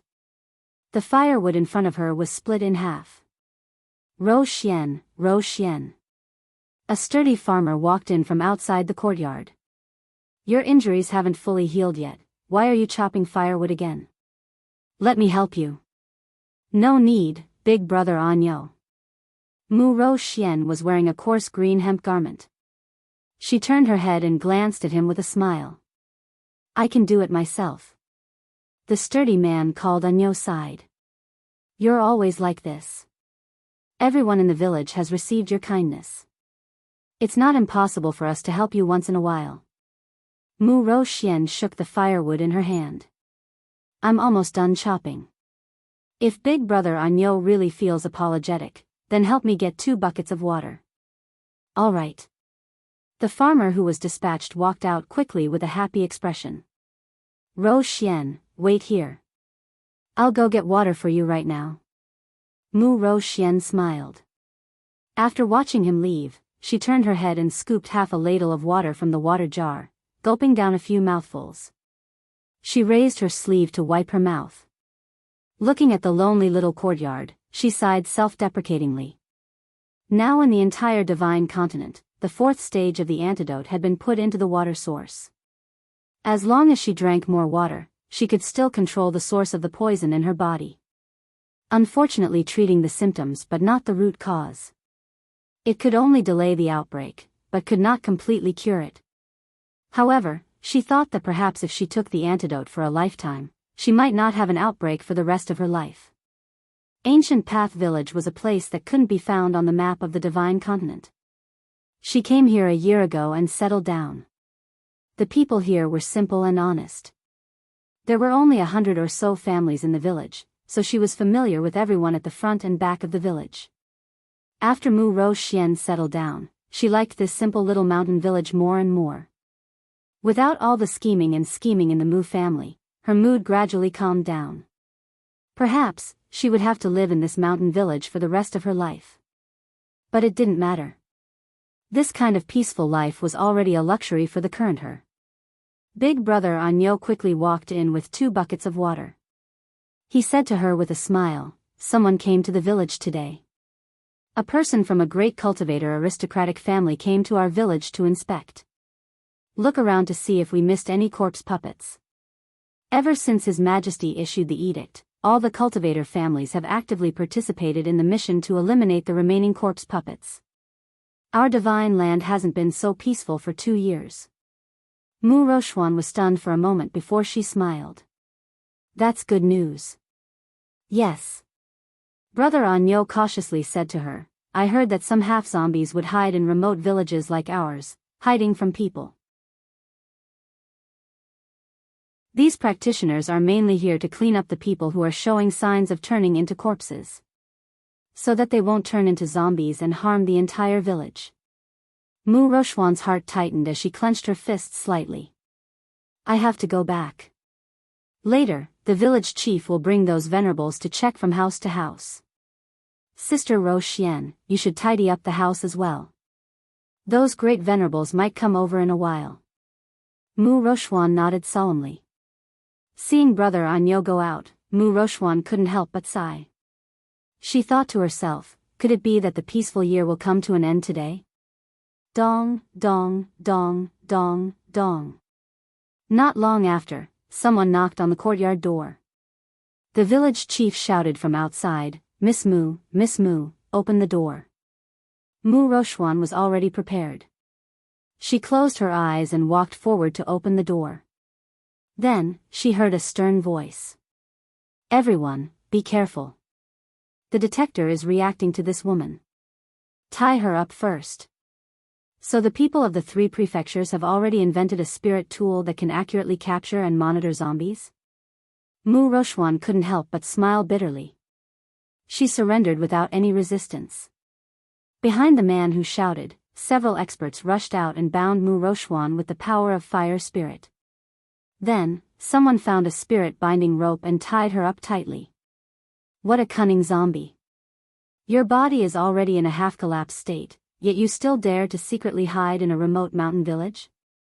The man in the lead angrily rebuked with a stern face. Mu Rochuan knew this person.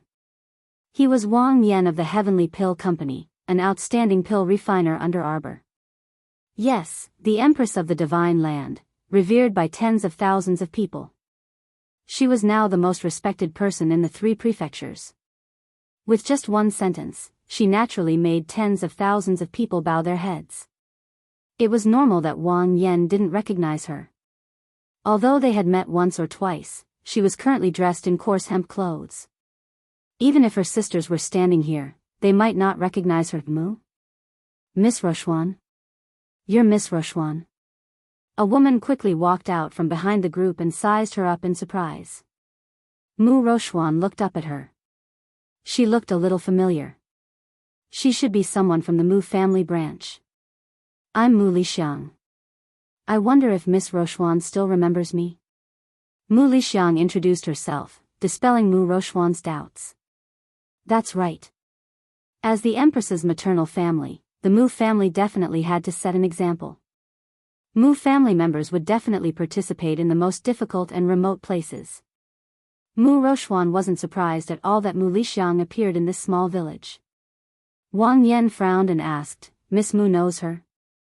Mu Lixiang was a little embarrassed. She's Mu Rochuan's identity was a little awkward. Saying that she was the former Miss Mu. But the real Miss was the current Empress. She's our Mu family's Miss Rochuan, Mu Lixiang said after some consideration. Brother Wang, can you let go first before speaking? Wang Yan was quite good to this Mu Lixiang of the Mu family. Mu Lixiang was very comfortable to interact with, and she was also Jojo Darren's maternal family. He naturally had to give her some face. Wang Yan waved his hand and several Xiuzha released the spirit-binding rope on Mu Rochuan. Mu Lixiang asked, Sister Rochuan, why are you hiding here? Mu Rochuan grimaced. If I said I wasn't hiding here, you probably wouldn't believe me. I just wanted to find a peaceful place to live. Then aren't you harming people? An old woman behind the village chief couldn't help but scream angrily. The village chief was a little embarrassed and hurriedly pulled his wife's hand.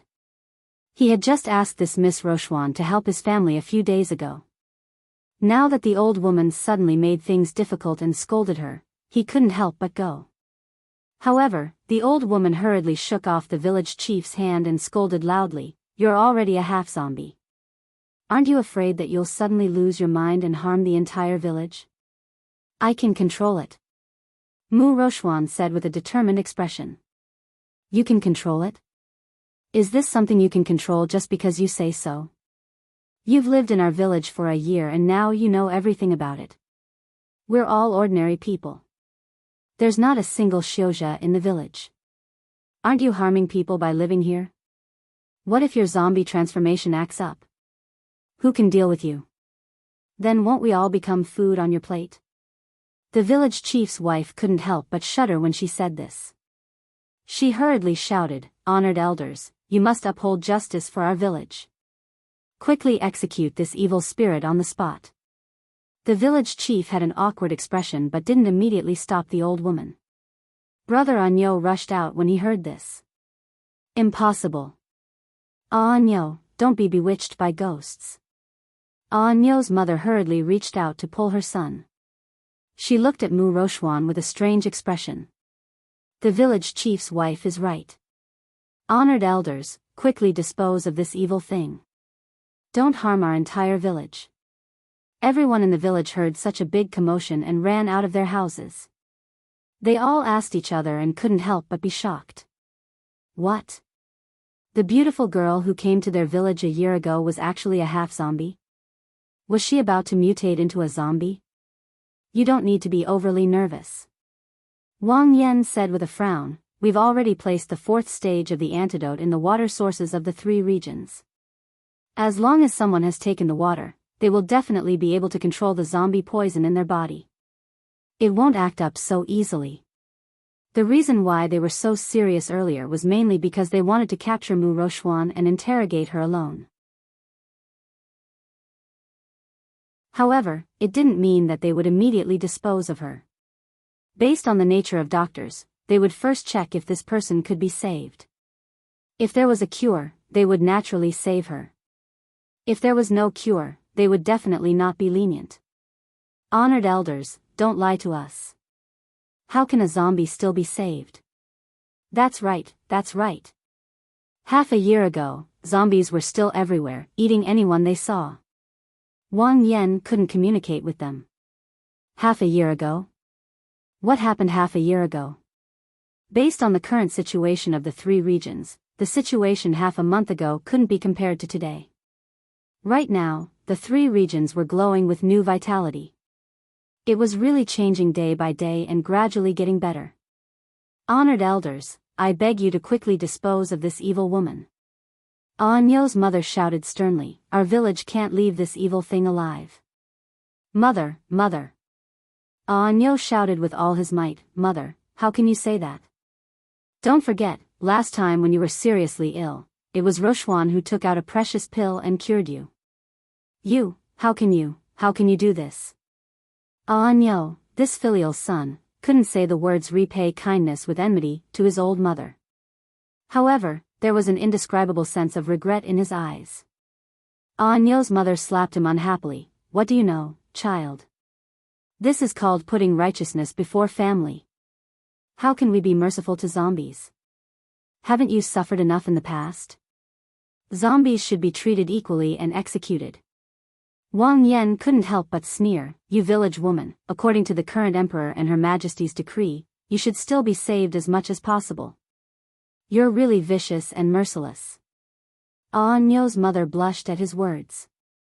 She pursed her lips and didn't say anything. Wang Yan waved his hand, take her away. Mu Rochuan turned around and glanced at her own small courtyard. This was the place where she had lived for a year. The villagers who had been beaming with joy at her yesterday were now looking at her with hatred. It was as if she had already turned into a zombie and wanted to devour them all. This was probably human nature. When you were harmless to them and treated them well, they would praise you to the heavens. Once something went wrong, everyone would naturally want to step forward and trample on you. Mu Lixiang sighed and shook her head, Sister Rochuan, this place isn't as peaceful as you said. You want to find a place like a paradise? It's a pity that this village isn't what you think it is. Mu Rochuan smiled bitterly. Are you going to take me back to the capital? She asked indifferently. Life was full of ups and downs, and she had already seen through everything. After this incident, it was as if she had seen through the world of mortals and didn't have any thoughts about anything. Yes, she should have known earlier, shouldn't she? You can treat others wholeheartedly, but everything might not go according to your wishes. Mu Lixiang walked to her side and took out a small green and furry fruit from her inner world and handed it to her. Sister Rochuan, eldest young master told me to give this to you. Mu Rochuan was stunned. Holding the fruit, she felt her heart heat up. What is it? Although she asked this, her heart couldn't help but heat up when she saw the burning gazes around her. Holy fruit! Wang Yan shouted with a face full of joy. Before leaving the capital, Sir Jojo had also given him a holy fruit. He had told him not to use it unless it was absolutely necessary, and that he had to check the person's character before using it. The holy fruit was extremely valuable. Even a person who had turned into a whole corpse would be cured and their cultivation level would rise by a level. He had one in his inner world, so he naturally recognized it. Wang Yan patted Mu Rochuan's shoulder. Since that's the case, you can go into seclusion after eating it. This person doesn't need to be registered. He said, no need to register. This meant that her name was removed from the list of corpse puppets.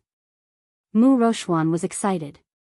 Holding the holy fruit, her hands trembled slightly. Eldest young master came to find me before leaving the capital. He said that I would follow the aristocratic family's team and search for corpse puppets. Perhaps I would meet you. If I did, he asked me to give this to you. Mu Lixiang smiled. Fortunately, I didn't betray eldest young master's trust. Thank you, Sister Lixiang. You should thank eldest young master.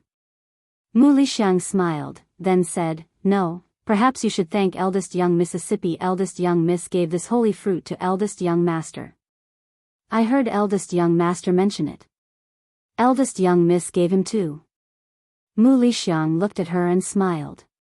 Do you understand? Mu Rochuan bit her lip and lowered her head slightly. Eldest young Miss is the softest person in the world. She didn't want to see eldest young master sad.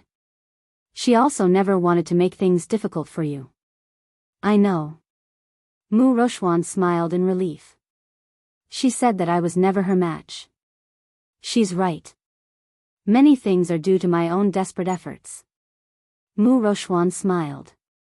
Sister Lixiang, help me thank her. Just say that I'm not someone who doesn't know what's good for me. Do you have any plans? Mu Lixiang smiled. I want to wait until my body recovers before taking a stroll. Do something meaningful. Perhaps I'll join the team to clear out corpse puppets. Maybe I'll meet my big brother then. Sister Rochuan, I'm relieved that you think this way. Mu Lixiang smiled brightly. Then we'll meet again. I look forward to that day. Definitely. We'll meet again. She was Mu Rochuan, the reborn Mu Rochuan.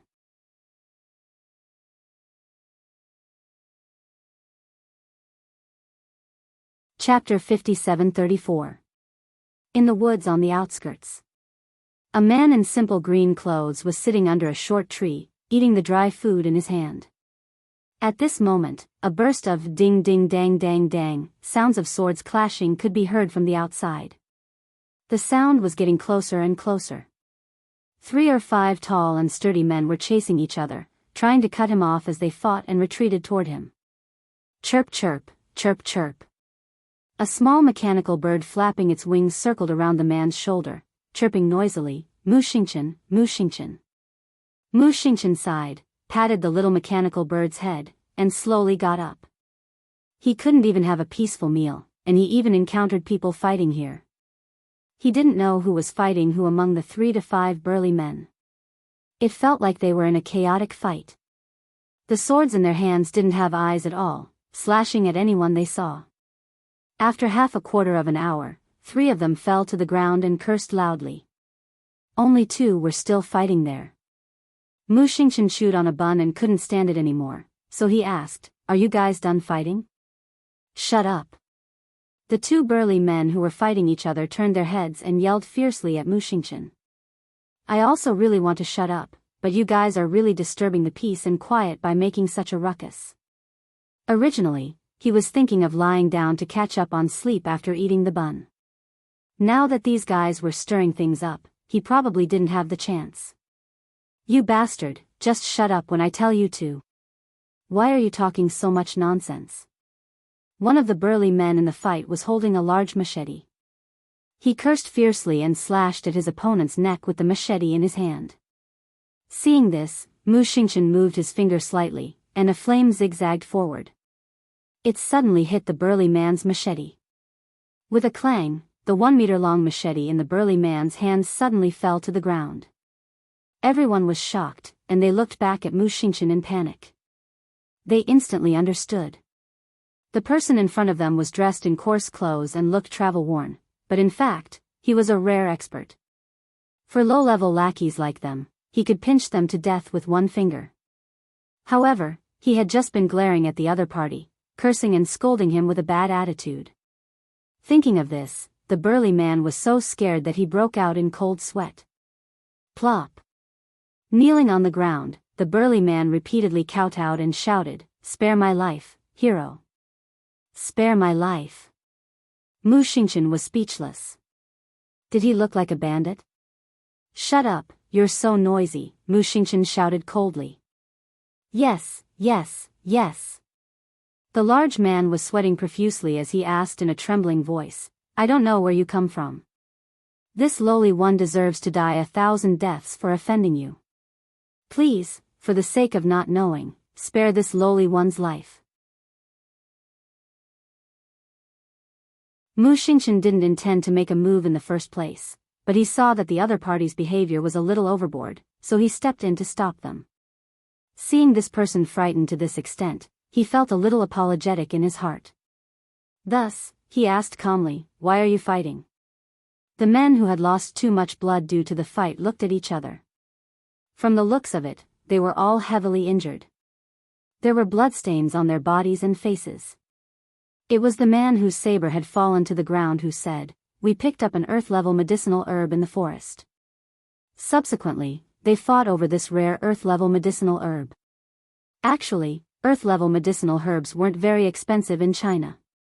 However, to ordinary farmers, this was definitely a precious medicinal herb.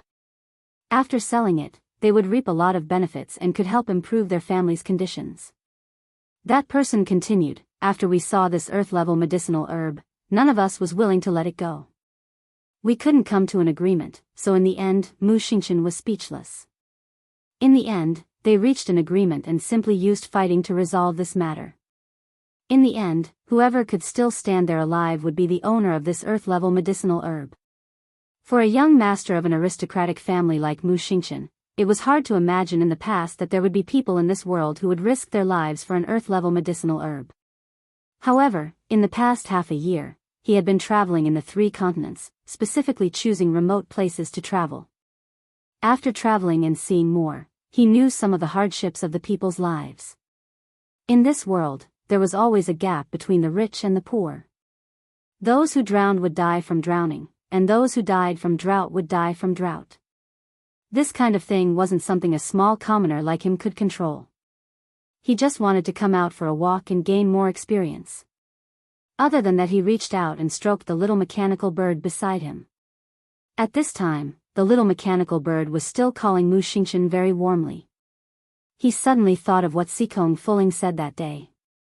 "Mu Xingchen, if I die in this battle, I hope that one day, when you think of me, your heart won't be filled with hatred and disappointment toward me. I hope that you can at least think of the predicament we were in the realm of misfortune that day." He actually really wanted to ask this Miss Sikong, "Is this life tiring? If there's an afterlife, do you hope to meet the person you like earlier?" Perhaps because of their different standpoints, even if there was a little flame of affection in his heart, it was extinguished by both of them at that time. He didn't know if there was any regret in his heart. Mu Xingchen didn't want to recall these anymore. Mu Xingchen waved at everyone, took a bite of the bun, and turned to leave the forest. He couldn't care so much. Since they wanted to use this method to resolve the dispute, then let them be. As for himself, he would still walk whatever path he needed to walk. There were too many injustices in the world. He couldn't interfere in everything, and even if he was bored, he couldn't care less. Now, he just wanted to accompany this little mechanical bird to walk around. Perhaps it would stay in a small village and become a fisherman and farmer for the rest of its life, or perhaps it wouldn't stay anywhere. Wherever it went, it would be the end. All of this was in the future. Right now, he just wanted to walk around like this. "Brother-in-law, can I ask you for a favor? Help me make a smaller mechanical bird. It's best if it can contain a wisp of a soul. Is that okay?" During the final battle, thousands of arrows were fired, and Miss Sikong blocked countless arrows for her brother without hesitation. In the end, her body was badly damaged, and there wasn't much left. Only a faint wisp of her soul was left. Mu Xingchen put this wisp of soul into the little mechanical bird's stomach. Every day, no matter where he went, he could hear her cheerfully calling out, "Mu Xingchen, Mu Xingchen." However, she only knew how to call out these 3 words. Even so, his wish was fulfilled. Reaching out to touch the little mechanical bird lying on his shoulder, Mu Xingchen smiled faintly and walked forward. "Miss Sikong, if there's really an afterlife, I'll definitely find you before your brother does. I promise you a lifetime of peace, and I won't force you to make any choices anymore."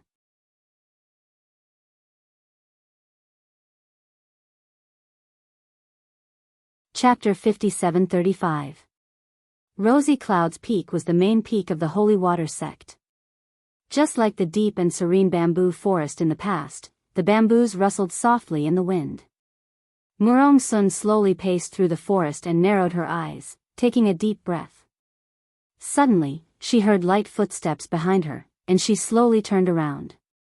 Just like when they first met at the seaside, she clearly saw that person's face. Forget Chuan Murong and your Yun family have been incompatible like fire and water since our ancestors. Don't come find me again in the future. Ah Sun, how many years has it been since the beginning of our ancestors? Why do you have to bring it up between us? Daughter, we already know about the matter between you and the young master of the Yun family. After all, this was a matter from a long, long time ago. Your parents aren't unenlightened people. If you really want to be with him, then go. As long as you live well, the family will support you.